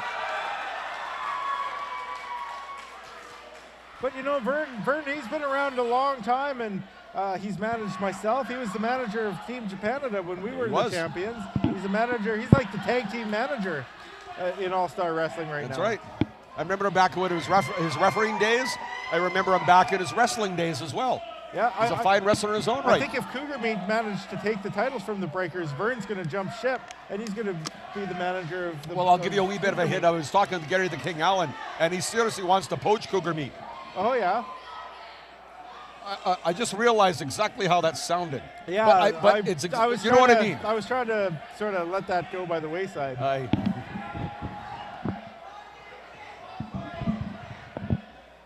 Well, I know Gary the King Allen wants to add to his roster. He wants to have the biggest, strongest, meanest, nastiest group in All-Star Wrestling. He wants to control the marketplace. And unless somebody stops him, he has actually a very good chance of doing so. Yeah, that's true. I'm tempted to become a manager myself just to go and get in his way. You know, pull people away from him just to make sure that he doesn't get them. You know, give him a wee bit of hints from the other side of the world, you know, a few benefits of my own wisdom. Yeah. Oh, it looks like Bruiser Joe is trying to shake Colin Cutler's hands, but Colin Cutler will have none of it. I don't think Bruiser wants to shake what Colin Cutler's offering him. No. But that was a nice sign of respect from the Bruiser. Well, exactly. You know, he's trying to be the gentleman. If he's going to raise a hand like that, it's usually to slap you upside the head. Yeah, exactly. That's his way of shaking hands. All right, this matchup's about to begin. The two opponents circling each other in a tie-up. Bruiser Joe gets the advantage right away, takes that arm. Well, I think this match is going to be an epitome of what I was mentioning earlier. Age and experience versus youth and enthusiasm. Exactly. True, very true. What's going to come out on top? And of course, there's also the size versus the quickness. The Bruisers are, of course, the bigger men. But they're not as fast as they used to be. Not as fast as they used to be. And Colin Cutler and Kyle Sebastian are like... They're quicker than a hiccup. They're quicker than they are, and they got the physiques and the muscles. And since he's got his haircut, he's actually moving a lot faster. He's reduced his wind drag a lot more. I've noticed that when I've seen him running a few times. The Breakers with the quick in and out tags and working that arm of Colin Cutler, not letting him get even close to his corner. Yeah. They're doing exactly what a tag team should do. They're tagging in. There's the power right there, once again. Quick tag in. Every blow with malice aforethought. Exactly. They're just keeping on that arm, too. They're putting all that pressure on the arm, and how much can Colin Cutler take? Well, the one thing I've noticed about Colin Cutler, he's got amazing capacity for punishment. I've seen him last 20, 30 minutes. Here's Vicious Vern distracting Bob Brown, keeping them in the corner, breaking up the 5 count. That's why Vern's one of the best managers. He always knows exactly when to pick his spots. Yeah, that's allowing very his true. team not a lot of time to go and do nefarious things, but a little bit just here and there. Couple extra seconds. That's all it takes. Right? Just a couple of shots. Teach young lads a little bit of respect. Respect, a 5-finger sign of respect, right upside the head. Oh, Colin Cutler, quick kick to the hand, manages to tag in his partner in an arm drag from the mighty Iton. Well, the one thing I don't always agree with what Kyle Sebastian does, but I think he's one of the finest wrestlers to come along in the past 20 years with more potential than most wrestlers I've met or seen. Yeah. And that's not to knock any of the wrestlers that have come before or any of the current wrestlers. And we do have a good crop of good young wrestlers. But Kyle Sebastian has already gone to that next level, and he's searching for the next level from that as well. And that impresses me. I don't always agree with what he does or how he does it, but I'm always impressed with every time he gets in the ring. He's always trying to do new things. He's always trying to learn new things. And quite often, he's trying to do them and learn them against somebody else in the ring at the same time. Nothing like a wee bit of on-the-job training. I think that was just Daniel Bryan's line there, I have till 5, ref. But, I mean, I don't think you can... You can't be sued for it, I don't think. No. It's in public domain. Yeah. Until he puts it on a T-shirt, I'm safe. That was quite the interesting reversal from the mighty Aiton. Takes over Kyle Sebastian. Well, the thing about Aiton, he's forgotten more moves than most wrestlers learn in a lifetime. The Breakers have been taking this match from the beginning, and it's been a more technical matchup from the Breakers than I would expect.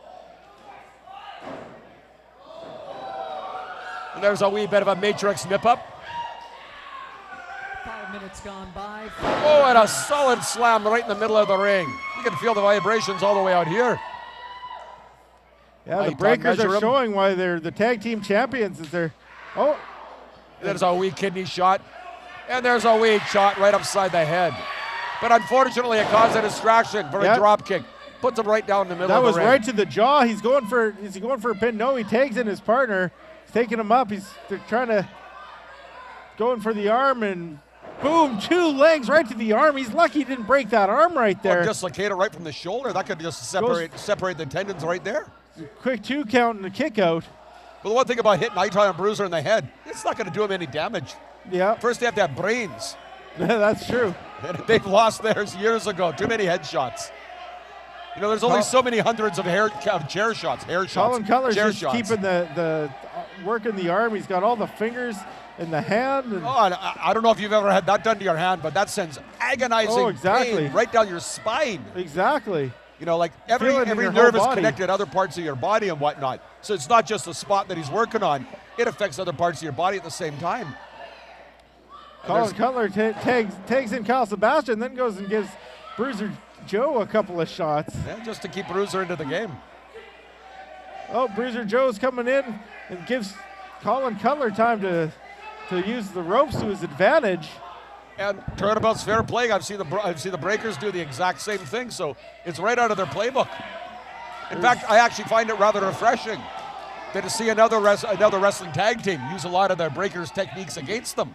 Referee didn't see the tag, but they insist that they made the tag. So, and sometimes just by saying so, you can convince the referee to look the other way. And then again, you know, Bulldog Brown Jr. has been out of the ring a wee bit, so he's not going to be on top of it like, say, a Kevin Jeffries with his glacial counts. Yeah.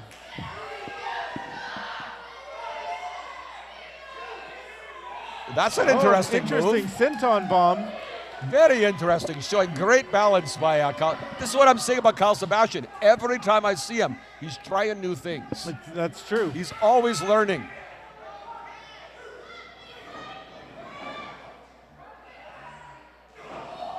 That's right out of the Hardy Boys playbook right there. Colin Cutler's still got the advantage. Nice solid elbow to the back of the head. You know, Cougar Meat's been a tag team for quite a while. Even when they had the singles titles, they were still coming out to the ring for each other's matches, and they know each other very well, and they work very well as a tag team.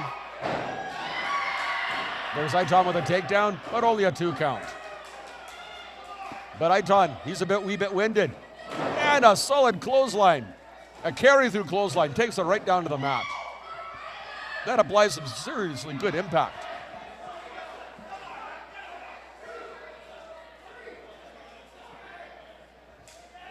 But you're going to need a lot more than that to take Aiton down. He's got great capacity for absorbing punishment.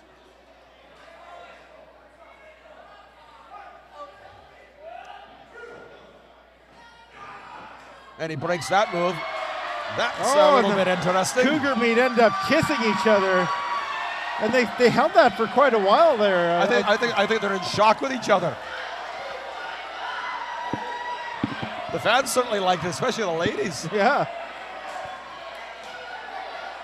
And now he's in trouble. A fresh bruiser Joe comes in, and he comes in with 3 trunk clotheslines and a spin around fist right to the face. And he's instantly tagging in Iton. That didn't even give him a chance to go and catch his breath. But right now it's 2-on-1. Cougar to beat off the ropes, and there goes Colin Cutler down.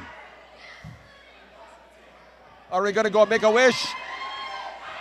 Spread the hamstrings a wee bit. There you go. That's going to go and separate your anxieties. Going for a second. Nope, roll over. That's going to stretch him out. Oh, nice punch. Oh, and they take out the... Kyle Sebastian never saw that one coming. Yeah. Shocked him out of his booties. Looks like they're setting him up for a double suplex. They get him up, but no, Kyle Sebastian saves the day. Oh, he tries to. Oh, what do we got here? What's going on? Oh, a double suplex. That was wonderfully done. A great reversal by Cougar Meat. Yeah.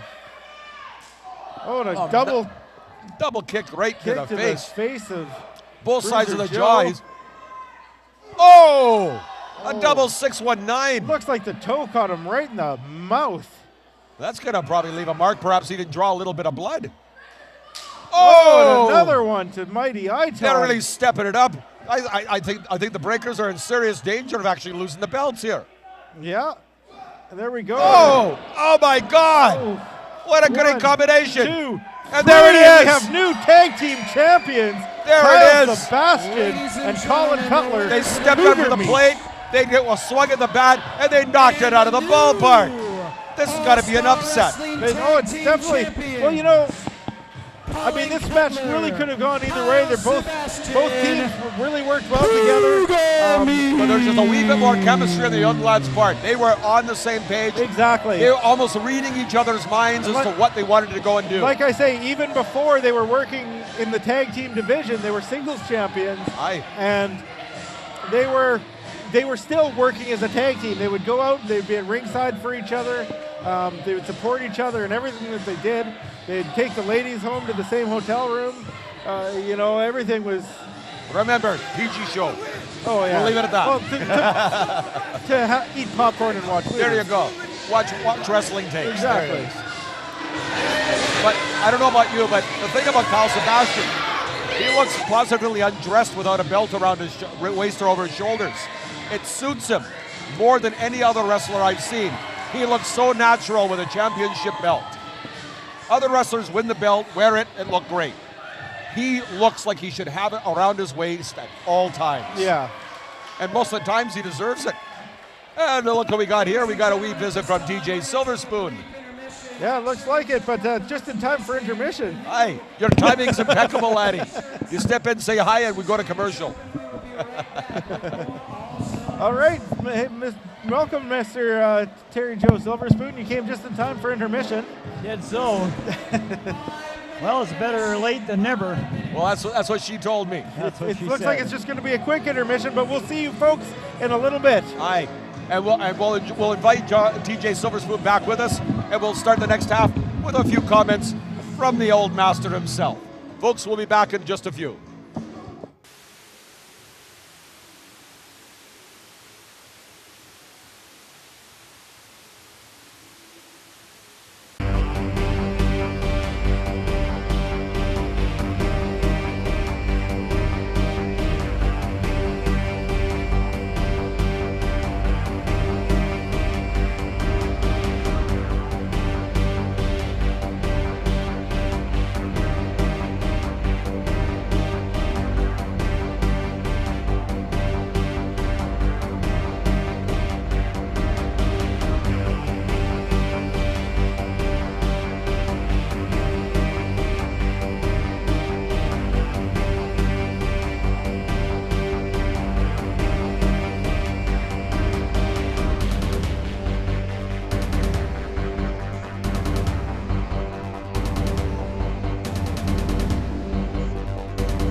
Ladies and gentlemen, our next award, many of you people here today will remember this young man.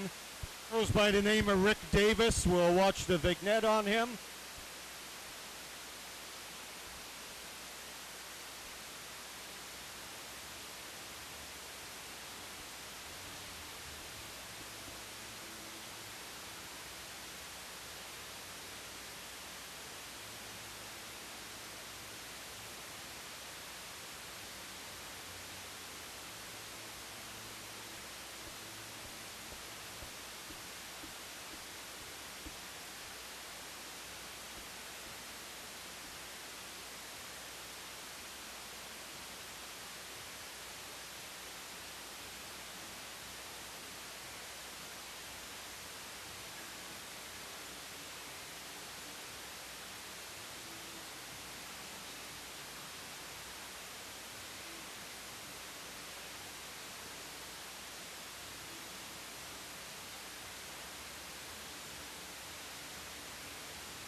Well, what could I say about this young man, Rick Davis? I can go on and on.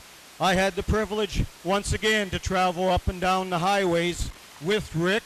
I had the privilege to wrestle him. He had the privilege to referee some of my matches. He was an unbelievable star of the 80s here in All-Star Wrestling. I remember a trip up north where we were doing shows and we were with the midgets, Cowboy Lang and Little Tokyo. Rick's dad had to come back to get the big show ready here in Vancouver and asked me, he says, Kevin, would you look after Rick for the rest of the week on the road trip? Well, of course, being with wrestlers at age 17, what do? You have a couple beers with us. Well, Rick turned around and said, I don't want to go back home and go to school. I want to hang with you guys. Unbelievable star of the 80s. You know him as Rick Davis. I know him as Todd Tomko. Please welcome him back to Cloverdale. And we're joined once again by James Cebulski here at the broadcast table. Welcome back, sir. Doc, what a night. It's now, been a young heck of a man, night. You missed the ring. Not even close. You missed the ring. Well, I'll tell you what, we have someone here. Many of you will know that Rick Davis has had a tag team partner, and they formed the Can-Am Express, and that young man wants to come out and say a few words. Please welcome Ole Olsen. Once again, Ole Olsen. Ole Olsen. Still looking great. Looks in tremendous shape, and a guy who could immediately Kevin. step back into being a contender. Many years ago, it was 1985, 84, 85, almost, 27, 28 years ago. And Rick Davis, Todd Tomko, his dad, Al Tomko, I rode up here with him, and he looked at me, and we were going to TV. He said, I'm going to make you a star. And he teamed me up with his son, and we won three Canadian Tag Team Championships together. And it was just always a great experience teaming with Todd. And I'm honored to be here tonight to honor Rick Davis, my partner. And I was just thinking that maybe we should do it again. You never know what the future's going to bring. Let's say, Kevin, thank you. This is truly an honor for this award. You know, earlier on, you got to remember the history of Eric Frolick, who I'm honored to be a part of his history that a lot of you grew up watching. You know, and like Easy Rider, Mike Stone said, this place where it all began. A lot of great memories in here, traveling around the great province of BC and Vancouver. It all started. Remember Kevin? He had a lot of great matches, refereed a lot of matches for me. a lot of great right here in Cloverdale.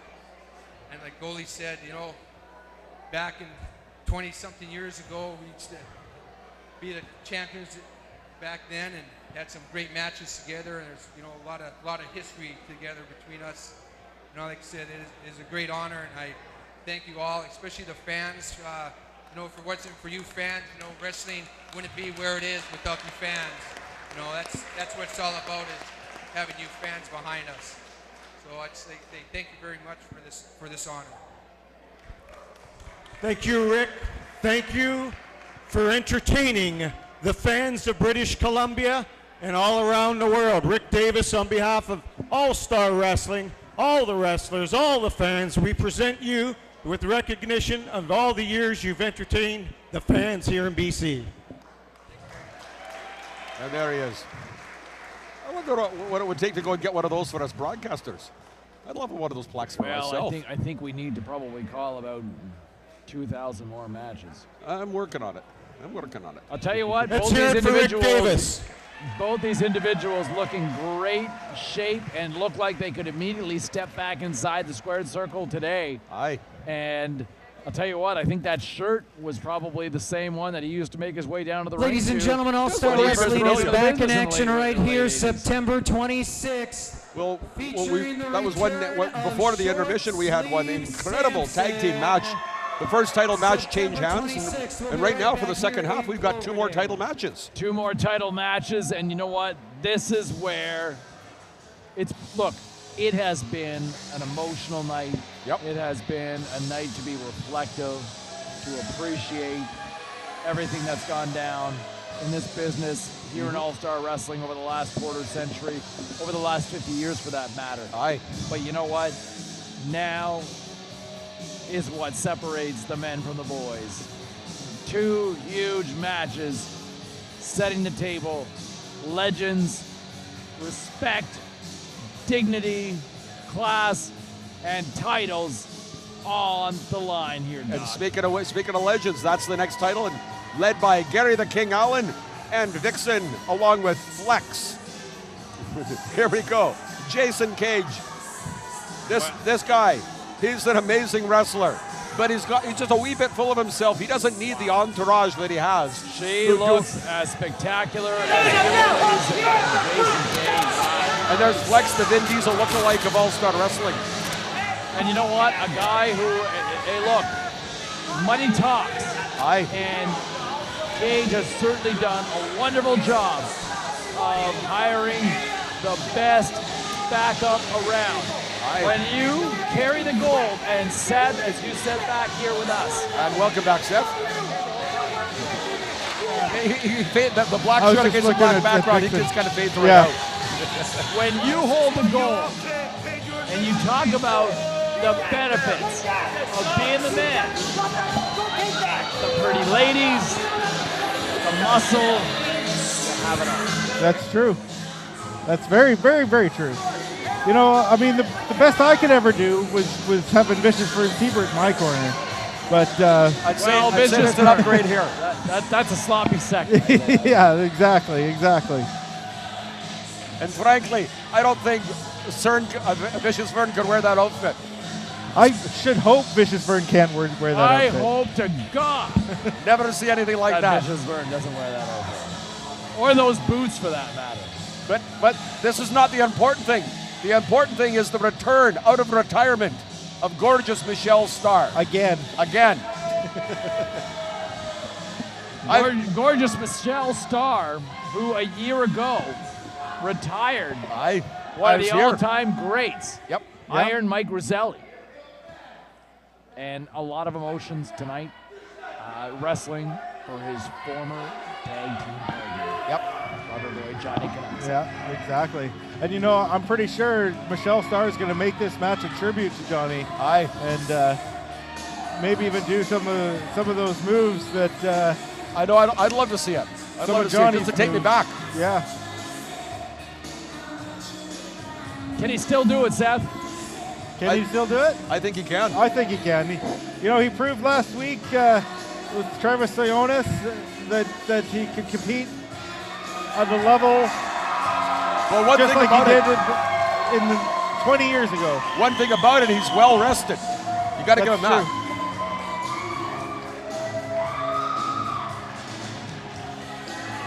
And it looks like he's lost a wee bit of weight too, so he's been probably off working out too.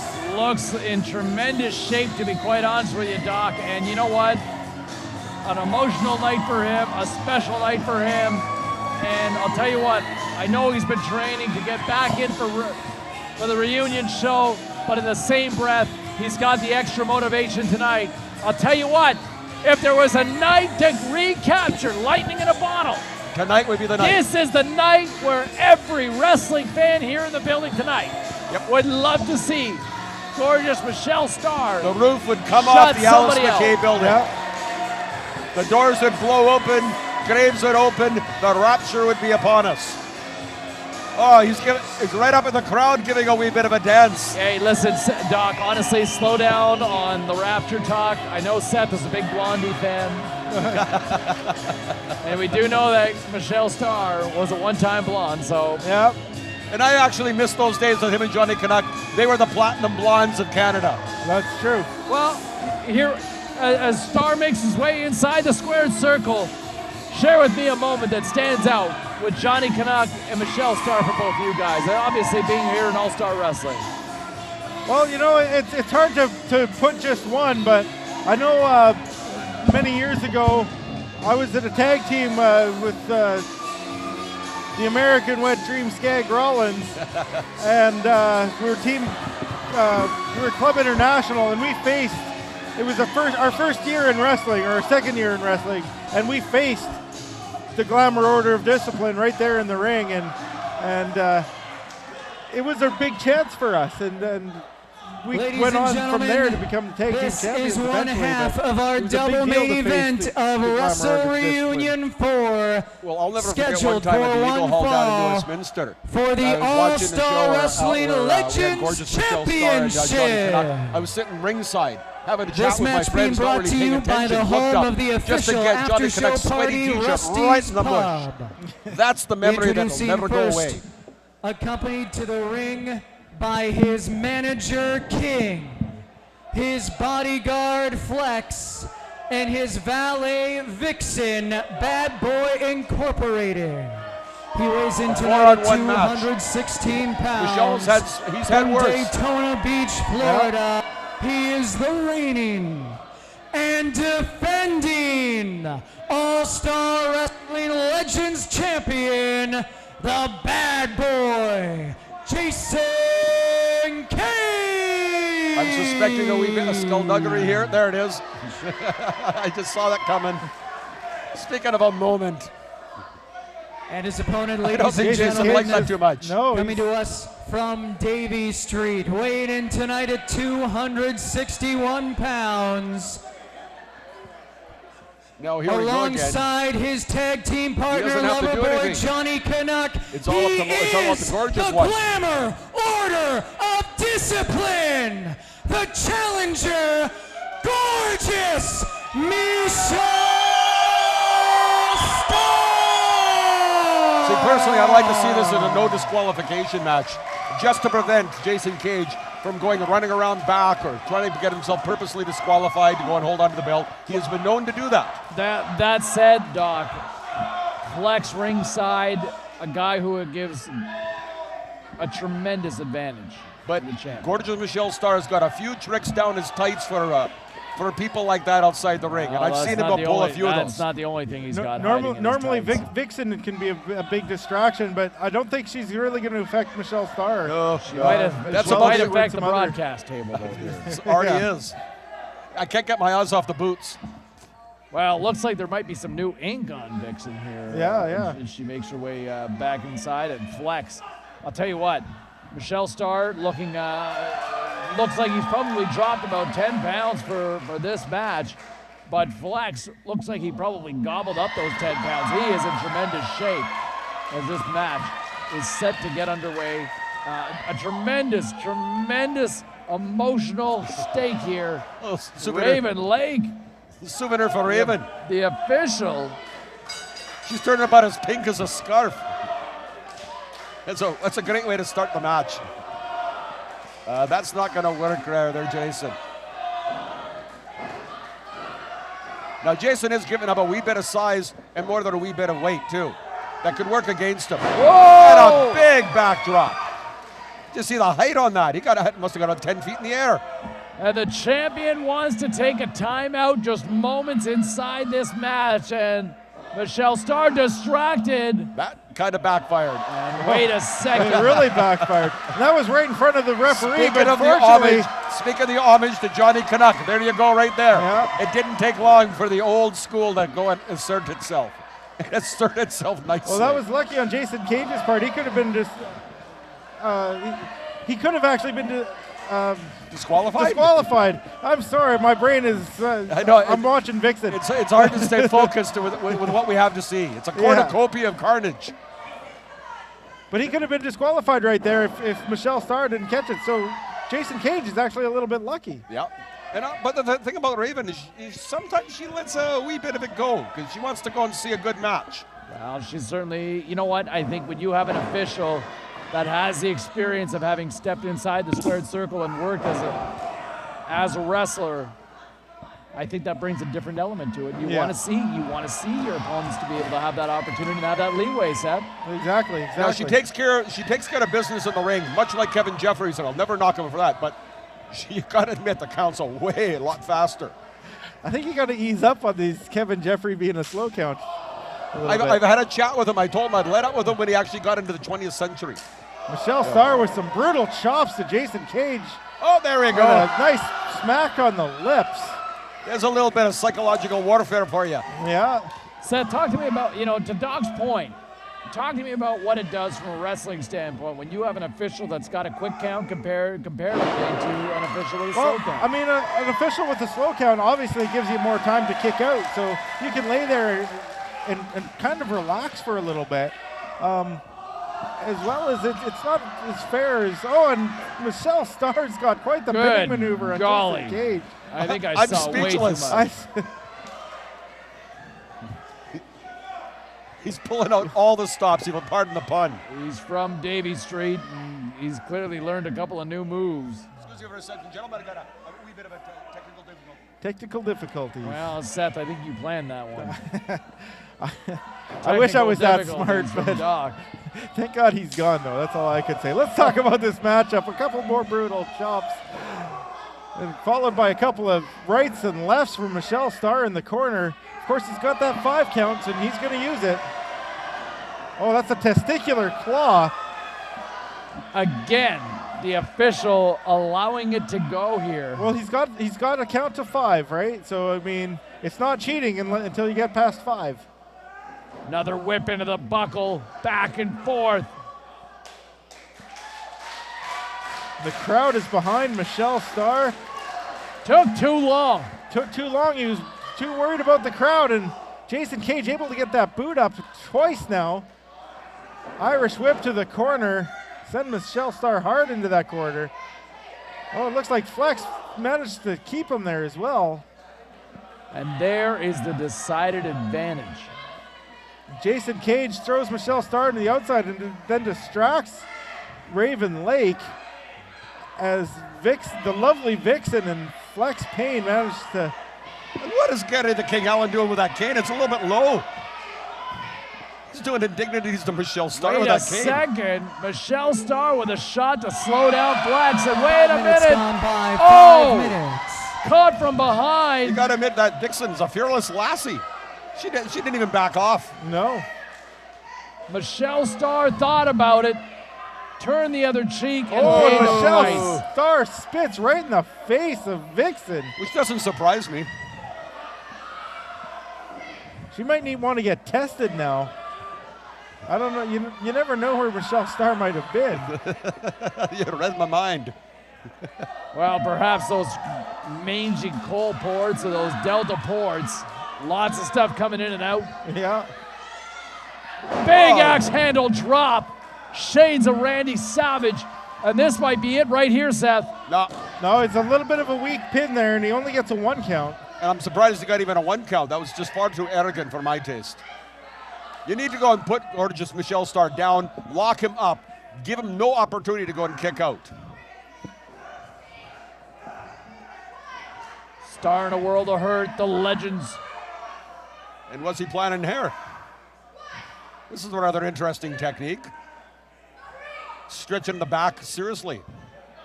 And then it goes Nixon, speaking of stretching the back once again. And I'm thinking gorgeous Michelle Starr says, I came out of retirement for this? Yeah. The spirit of Johnny Canuck. Watching on tonight as his longtime tag team partner, Michelle Starr, in a World of Hurt right now. In this grudge match.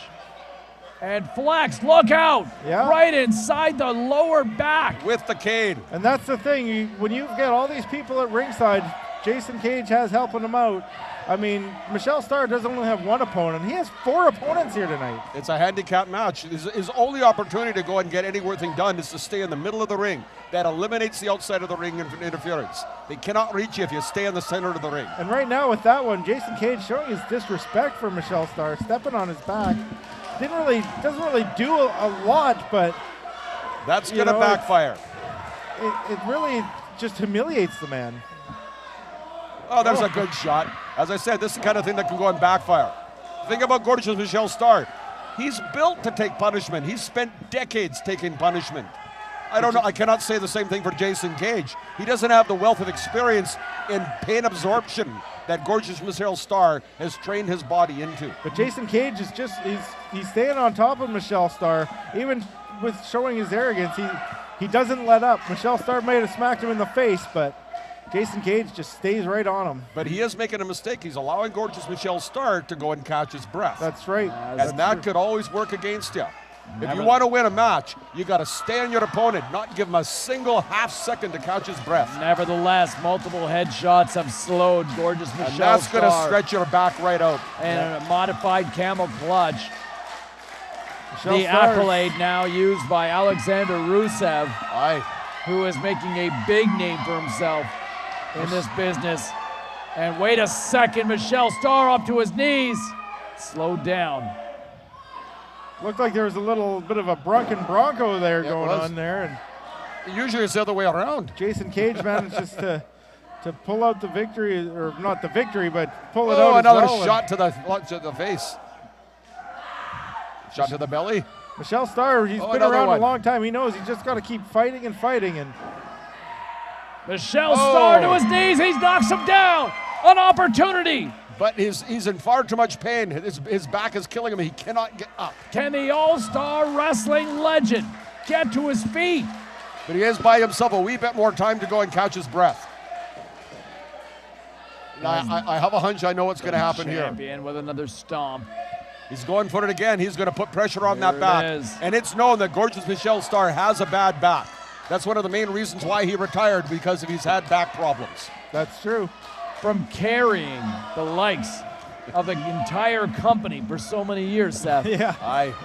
You know, I started my own company for a very short time, and I ended up having to sell out to Michelle Starr and All-Star Wrestling because it was too much. Excuse me, gentlemen. I'm actually going to go and step aside and allow Iron Mike Roselli to come and join the broadcast crew here. All right, sounds good. This is a nice revolving broadcast. I'm going to tag you in. Looks like Michelle Starr got the upper hand. He just slammed Jason Cage onto his backup. And Mike Roselli, welcome to the broadcast table. What do you think of this matchup? You were only a year ago, you were facing Michelle Starr in this very ring. I got to tell you something, brothers. Hold your cards. This is a barn burner. I have fought Michelle Starr. I have tagged with Michelle Starr. Michelle Starr is one of the greatest pro wrestlers to ever come out of this territory, and he is burning it up tonight. Yep. He's taking a beating, Look but here out. comes a comeback, baby. Big hip toss by Michelle Starr. Scoop slam. Drops him down to the canvas. House of Fire. Michelle Starr, Roselli. Whatever you do, do not get up from your seat. Do not miss any of this action. Parents are standing on top of their kids just to get a better view. That's right. Michelle Starr with the scoop, and he's not able. His back just gave out. Jason Cage goes, and there was a 2 count. That was almost a pinfall there. Seth has knee. Clearly the damage has been inflicted throughout this match, and you wonder just how much Michelle Starr has left in the tank. Well, let's talk about the forward. psychological toll that has been taken on Michelle Starr tonight with the passing of the great Johnny Collins Canuck.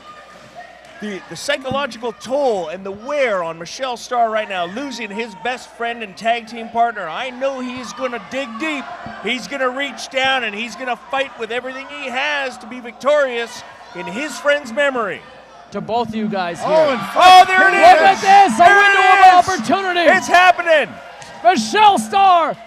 Opportunity suplex set up! Up! Oh! Over! Full vertical suplex! Starr, a house of fire now.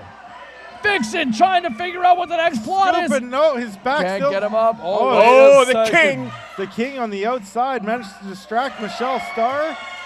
Throws in the cane. Oh no! Oh no! Jason Cage with the cane. A cane right to the lower back. A third time as he puts him. This is unbelievable. This is a travesty of justice. Wait a second. It's not over just yet. There ain't no can't, Rock. Just to quote Rocky IV, look at this. He's not going out without a fight, Seth. There ain't no can't. He's trying Can to he fight hang up. on here? I don't know. He's trying to fight up. He's taking everything he's got, but no. Raven Lake has to call for the bell. This match is over. Michelle Starr tapped out. I don't believe it. What do you think, Mike? I am absolutely speechless. In 25 years of professional wrestling, I have never seen Michelle Starr tap out. He must be injured, and it is from that cheap shot with the cane by Jason Cage. Strength and numbers clearly. Ladies and the gentlemen, difference the in this winner one, and Seth. still 4-on-1, All-Star and it Wrestling clearly Legends showed champion, with outside interference. Jason Cage. With a cane to the lower back of Michelle Starr, already coming in with a heavy heart, dealing with the emotions of the passing of his late, great tag team partner, Johnny Canuck, and to have to deal with this. And you know, Jason Cage retains the title, and really he's not caught cheating. So that's all there is to it. He won the match, and Jason Cage, he leaves victorious. You know what, senior referee Kevin Jeffries needs to review this tape. Action, a fine, Jason maybe Cage. a sanction. The fans saw that dude's gonna beat me one-on-one. The fans saw it was you, an old man, a gorilla, and a cheap whore. Wow. Whoa, those are fighting words, brother. Fighting words. I think he meant a cheap lady of the evening. Listen, girl, you're not even worth $20 or a BJ. Wow. But That's somebody's daughter right there. Exactly. Swervis, how about you set this up, my friend? How about if I get a tag team partner for one night? A man bigger than anybody else in this building. A man bigger than you, and not as slutty as you. A man who's got the biggest heart that all these fans love. How about you let me tag? Gets Cage and the big guy, me and Short Sleeve Samson. Michelle Starr and Short Sleeve Samson. Because you know what? Short Sleeve's got a heart bigger than any muscle Taking that on guy Jason has. Cage And I and Flex guarantee you, Short Sleeve's going to beat him 1, 2, 3. That's a match I've got to see. You know, we've seen Short Sleeve Samson right here in this building. We've seen the size of his heart. I say yes! September 26th. You and you against Short Sleeve Samson and gorgeous Michelle Starr. But you're going to be here, aren't you? I will not miss that. I'll tell you what. If we beat the skinny guy and the big guy and the old man, we beat him in the ring, I want the midget to spank her ass 10 times.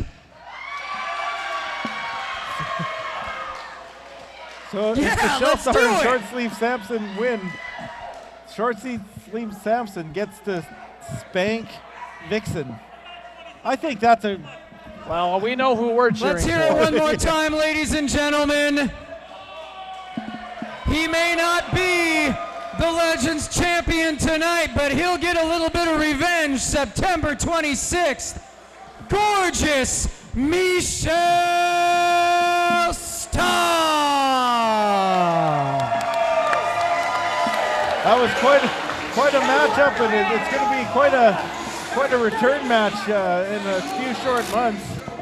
I am looking forward to getting my ticket early for that match, sitting front row center, doing some commentary with the Magic Man and Cebulski. Well, before we get to that, a huge main event coming up here, Mike, with your longtime tag team partner, Randy the Rocket Tyler, looking ahead to one of the toughest matches of his career against the legend Gangrel, the king of vampire porn. Ladies we talk and about gentlemen, True Blood. grab your 50-50 raffle tickets. Never mind the lives lost, boys.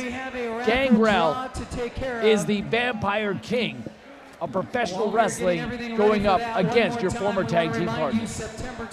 I have seen Gangrel wrestle. I know how tough he is. I know what he brings to the table. But the Rocket, Randy Tyler, is probably the best wrestler to come out of the Vancouver territory in the last 20 years. Even over you. Let's not forget. Well, let's not get carried away. Let's not forget, Gangrel is the All-Star Wrestling Trans-Canada champion. And so this is a title match. So Rocket Randy Tyler has a lot of work. Gangrel has the advantage. He does not have to win this match. Let me tell you something, brother. It's 6 one way, half dozen or another. Throw it in the air, see where it falls. This is going to be one gangbuster of a match. I don't know who's coming out, who's going down, but I do know we are in for one of the best wrestling matches we have seen tonight. Seth, talk to me real quick here, but how many cliches did Mike just throw in there? I lost count. I think so too. 17. There's at least a half That's dozen. my limit. That's 17 per announcement. Never mind head injuries, because Iron Mike is still bringing it to the table. I should change my shirt. This black shirt on a black background is... Well, you're just ahead. Now you're just a great Now big you look head, like brother. one big giant ghost monster. What was And I'm looking at all the people and I'm saying, that's right, brother. What was the genie called on Pee-wee's Playhouse?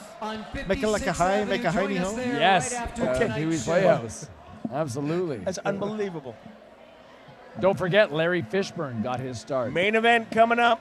Rocket Pee-wee's Randy. Playhouse. Oh, Wow. there it is. There's some music.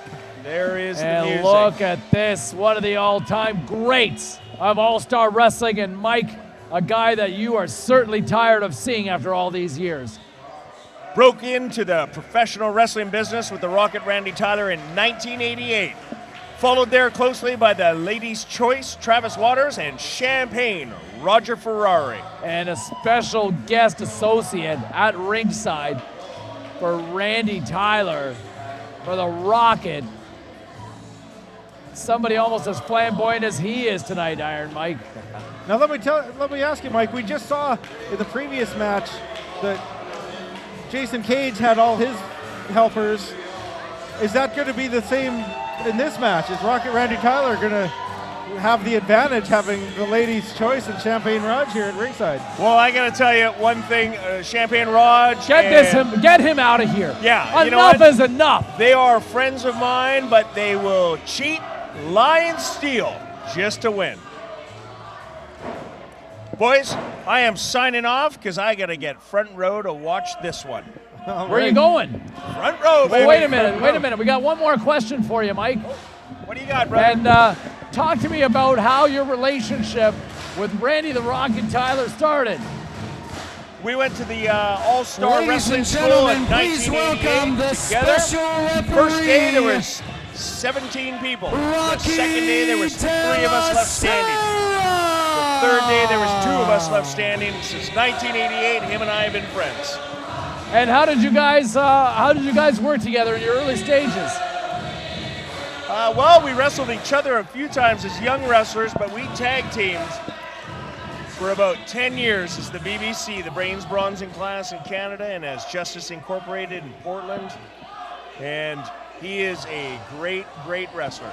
Seth, you wanted to ask Mike something there. Sign it off, boys. What do you Have think, a Mike, great about night. having Rocky De La Sera as a special? Oh, Rocky, he just left. But we just saw Rocky De La Sera's made his way to ringside. And I think Rocky might have the control to keep Champagne Raj is the ladies' choice for getting involved too much in this matchup. What do you think, James? The former legend, Rocky De La Sera, helping out Gangrel. I don't know what to expect from Gangrel, but here he is with a cup of blood. Who knows what he's been feasting on tonight. But based on everything you see, based on everything you read, we talk about performance enhancers. This guy, usually with a cup of blood, seems to be amped up on something. Oh yeah, I mean, and that's the thing with Gangrel. We bring on a lot of big stars here in All-Star Wrestling. A lot of the stars, they come to make an appearance. Gangrel, he comes to wrestle. He's not just here to sell Polaroids and be a pretty face and do a little dance. He's here to wrestle, he's here to perform, and he's here to win a title. That's why he's the Trans-Canada champion. And looks great. Absolutely one of the more handsome professional wrestlers in this business. More handsome? I don't know about that. Ladies and gentlemen, this is the featured matchup of All-Star Wrestling's Wrestle Look at this. Reunion He's got a 4, thirst for blood. presented and by Randy Tyler Rusty's wearing Pub, red. home like he of might be tonight's sucking up to official special guest after-show party referee, on 56th Avenue. Rocky De La Sera there, he shakes the referee's hand. 60-minute time limit is scheduled for the best 2 out of 3 falls with special referee Rocky And as all De La title Sera. spots are in All-Star Wrestling, it's a 2 out of 3 falls. Mr. Announcer! Whoa! Mr. Announcer! Scott! Hold on, stop the music here. What's Wait going a on second. here? Had a meeting with the board. That's 2 out of 3. We have checked out Randy. I think he's too old. He can't pass the 3. So we're going to go 1 fall. Oh, Rocket Randy, they're calling We it just figure 1 you're a fall. little too They're old saying to Rocket go Randy is that too distance. old to go for 2 out of 3 falls. Well, he does have a bit of a point, but he is in incredible shape. Very true, very You true. should be retiring. And Gangrel's looking better than he's looked in years. He's dropped some weight. He's looking really buff. Spent a lot of time in the gym. He's looking fabulous. So I guess if Rocket Randy All right, Tyler's ladies too and old, gentlemen, apparently this is scheduled for Mike Roselli 1 must be fall even- with a 60-minute he must time be limit. older. Introducing first the challenger, Wow, he's got a signed accompanied copy to of the the ring Bible, is by my understanding. his guys, Champagne Roger Ferrari and the ladies' choice, weighing in at 232 pounds from New York, New York, at an alleged age of 29 years old. 29? He looks like a day over 30. Randy Tyler. And now, ladies and gentlemen, Rocket Randy going. and trying to now, get ladies some and fans gentlemen, his approval. They opponent, seem to be met weighing in with at some booing, though. 265 Did they say he was 29 years old? He's allegedly pounds. 29 years old. From Santa I've got Cruz, horns are allegedly 29 California. years old. They look younger He than is him. the reigning and defending All-Star Wrestling Trans-Canada Heavyweight Champion, the Vampire Warrior, Gangrel. Now this bodes to be one heck of a match. That's nice to see ladies' choice there. Ladies and gentlemen of as buff as he always Cloverdale, has. boy, are you stupid. Do not call me Archie. One thing I want to explain to you yet again. Listen up and listen up good. I am the good guy. He is the bad guy. That means you cheer for me. And it means you boo at him. I don't know about that. Yeah, I don't think you can tell You know the what, fans what to Sweaterhead? do. I think we're going to get it try, right but this it's not time. gonna Let's work. give him a chance. Seth, Lord knows you've tried. All right, ladies and knows. gentlemen. So's the guy at on the Kasaki, but count of unfortunately no one 3, understood him. Cheer for Rocket Randy Tyler. 1. Here we go. 2, 3. A collection of legends here inside the squared circle. All right, Mr. Gangrel. Rocket. we have to give the champion an opportunity as well. On Ladies' 3, choice. 1, Let's not forget Scotty Swittervest, a legend in his own little rights. Which corner would you like? That is All right. white. That way it's an even fight. 1. Oh, we lost our monitor here, but 3. Oh, there you go. And the fans, they're showing their support for Gangrel. Oh. And Ladies' Choice and the Rocket Randy Tyler both team up on Gangrel. I didn't realize this was a handicap match. Wait a second, look at this! Double cannon! And he even takes out Champagne Raj at ringside. Good for him. Fortunately for Randy Tyler, the bell hadn't rung yet. So he wasn't disqualified. He still has a chance at the Trans-Canada Championship.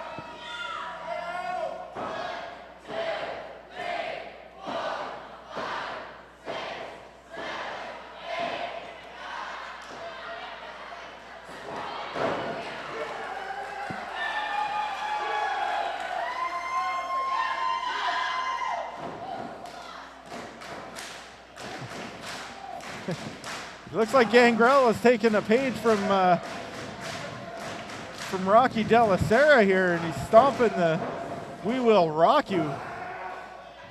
And with authority, right to the mat. Scoop and a slam, hits the ropes, comes off with a spinning elbow on the chest of. Right to the sternum. Right to the sternum, yeah.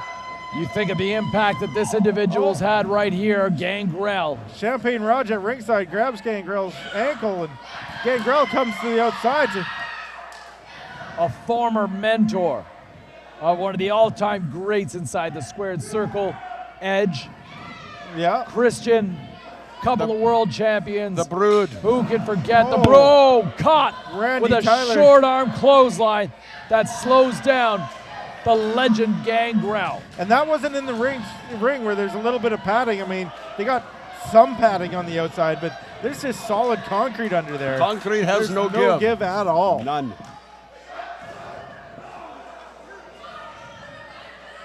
Another followed by a second clothesline on the outside. Like I say, Gangrel isn't afraid to. Oh, Champagne Raj. Did you guys see that? Is this thing working? Yeah, it works. It's working. Is my mic on, Stooge? Here we go. Yeah. Who you calling a stooge, laddie? Oh, you guys are great, lad. You guys are great. Thank God you guys have had something to see here. The main event is finally here, so I'll let you guys do your work. The main event. Well, nice of you to stop by. No. Try not to do it so often. I didn't realize that was the Boy, main the event. interference. Are you kidding me? Champagne Raj, still a thorn in the side of All-Star Wrestling. Rocket Randy Tyler has Gangrel on the ropes and does the whip there and just sends his throat across that bottom rope. You come over here again, laddie. We'll give you a wee shot upside the head. Hide your cell phone. Champagne Raj is getting the champagne ready. It tends to come out. The least he can do is bring us over a wee bit of scotch. Forget the champagne. That's probably Baby Duck knowing Champagne Raj. Aye. 2 bottles for the price of one. They're taking it into the crowd here right now. This is starting to pick up here. Randy Tyler and Gangrel into the wall. Oh, what a shot. At the back of the building. Yeah, you know, I've been talking about how Gangrel, he shows up to wrestle and to, you know, he's not just here to be seen, but Rocket Randy Tyler, he's here to fight as well. Look at this. Rocky De La Sera having a hard time trying to keep control of this, and understandably so. This is taking itself to the outside, inside the crowd. And Rocky De La Sera, he's not going for a 10 count. He's just letting these guys beat each other up. And frankly, I got to respect that, because in a match like this, you want to let it go a wee bit. And that's the thing about having an ex-wrestler as a referee. He's much more likely to be a wee bit lenient, because he likes to see the mayhem. You can see Rocky De La Sera, he's telling Rocket to get into the ring, and they're back in the ring now, but... I think he just doesn't like the mullet. There's not too many people nowadays that do like the mullet. No kidding. Randy Tyler, you know what? Doesn't look like he has missed a beat after missing the squared circle for the last year and a half. Exactly. And taking it to the All-Star Wrestling Trans-Canada Champion. Well, let's see how long he can go and take the match for, because Gangrel has been working on his stamina. He's been wrestling some pretty long matches out here. You know, so he doesn't have the ring rust that, say, a Rocket Randy Tyler would have. Well, we'll see if the Rocket can still maintain his stamina. But you got to admit, Randy Tyler looks to be in pretty good shape. You know, so ring rust perhaps, but I think his stamina and his cardio is still pretty good. You can tell just by the way he's running out in the crowd that he knows how to run. And Randy, high-risk maneuver here coming up, Seth. And they call it high risk because of it usually backfires. Speaking of which, there goes a backfire right there. Rocket Randy Tyler, he's in a precarious spot right there. And the precarious landing. Off the ropes. Another elbow, but misses it. But he had the wherewithal to be paying attention for that. Gangrel telegraphed it. I have to give him that. Yeah. 5 minutes gone by. And Randy is not a dumb wrestler. He has brains in there. He knows how to respond. He knows how to remember. And he knows how to wrestle. That's true. Rocky De La Sera has allowed a lot to go, but finally asserting his authority. And there's Ladies' Choice sticking his handsome mug into it. Now he's rather impressive to see how his hair actually blends right out of into the that ring. fur. Oh, did you see that? If he had missed that, he probably could have done himself some serious damage. Wait a second, Champagne Raj stepping back inside. Gangrel not ready to count out just yet. Finding some energy, and here he is to his knees and getting up one more time. Gangrel not ready to go home just yet. Not ready to relinquish the title and ready to step inside and take on Randy Tyler, but the veteran meeting him as he comes up. Gangrel, a couple of chops. And he's got his dander up. You know, that's the thing about Gangrel. You hit him enough times, you start to get a wee bit angry, and it seems to give him a lot of motivation. But Randy Tyler, he just stays on him. He's got the offensive. Oh, Rocky De La Sera is letting that go. I'm starting to wonder about the choice of Rocky De La Sera as the referee for this. Ladies' Choice just blatantly hit Gangrel right in front of Rocky De La Sera. That should have been a disqualification right there. Here we are. Nice reversal. Corner. Solid clothesline. And a bulldog right to the center of the mat. That'll rearrange your facial features. Modified bulldog and Gangrel in complete control now. The veteran legend up to his feet. Blocks the Rocket. Met with a number of shots to the face. A flurry. Off the ropes. Oh, Champagne Raj sends Champagne all in the crowd. And unfortunately, he hit the underages. Well, I was just going to say he popped a little too soon because Randy in a lot of trouble right now. Big short arm clothesline by Gangrel. And another. Second. Is he going to go for a third? Nope, he's going for a side Russian leg sweep. Nicely done. Floats right over into the pinfall. 1, 2, and no, it's a 2 count. And again, an inexperienced official here, Seth. That could have been the match. Exactly. It wasn't a slow count by any stretch of the imagination. Rocky De La Sera was there. Who's been on the recipient of a few slow counts in his career, so I'm pretty sure he keeps that in his mind as he's doing his job here. Is he going for his signature finishing move? Nope, Randy Tyler blocks it. Gets him into the corner, flings him across, reversal. And another reversal. Now Randy's turn to try. 3-point stance, right into the corner post. That'll dislocate your shoulder for you. That could be the end of the match right here. He sets him up. The Impaler. The Impaler. And no, that Ladies' Choice distracts the referee. And there's the Weech Rolls spreading champagne all over the Gangrel. Wait a second, are you kidding me? Champagne to the eyes of Champagne Raj Gangrel. blinding Gangrel. No, wait a second. What is going on here? Are you kidding me? He's got a foreign that is object. garbage. Champagne Raj dousing the crowd, dousing the audience. And there's Randy Tyler, who tried to use a foreign object, the roll of quarters. Rocky De La Sera blocked it, broke the roll of quarters right in the middle of the ring. Wait and then dropped him. And there we go, the Impaler. Oh, there it is. We've got it. 1, 2, 3. There we go. Gangrel. He has defended his title. It's not often you see the referee get involved in the matchup like that. But Justice served. He called it Gangrel retains his Trans-Canada Championship. And he did so in a handicap match because it truly was a handicap match.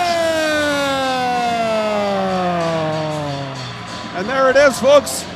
Gangrel still the All-Star Wrestling Champion. It was hard against all odds. It was hard to see what was going on there with the champagne being sprayed and quarters flying everywhere. And it was some serious mayhem. And a stunner from Rocky De La Sera, the referee, but wow, that Gentlemen, was quite what a show. night. And that means Gangrel retains and will be back to defend his title. And I cannot wait till the next time he's back. All right, so we're going to be gone for a couple months. We'll see you here next month, September 26th, right here in Cloverdale. I'm Seth Knight for James Cebulski. And Hamish McDock. Nice to see you again. And Iron Mike Roselli, who also joined us, and all the other broadcasters who joined us tonight. Have a good night, ladies and gentlemen. Thank you, and good night. The Vampire Warrior Gangrel stands tall once again, ladies and gentlemen. He is your All-Star Wrestling Trans-Canada Heavyweight Champion. Don't forget, we will be back September 26th, the return of Short Sleeve Samson to team up with gorgeous Michelle Starr to take on the bad boy Jason Cage and Flex. If Starr and Samson wins, they will get to spank Vixen's bottom 10 times. We also know Disco Fury wants revenge against Azeem the Dream. Will it come to fruition September 26th? Join us right here in the Cloverdale Fairgrounds. We'll see you in a few minutes at Rusty's on 56th, home of the official after-show party. Thank you so much. Have a nice evening, everybody.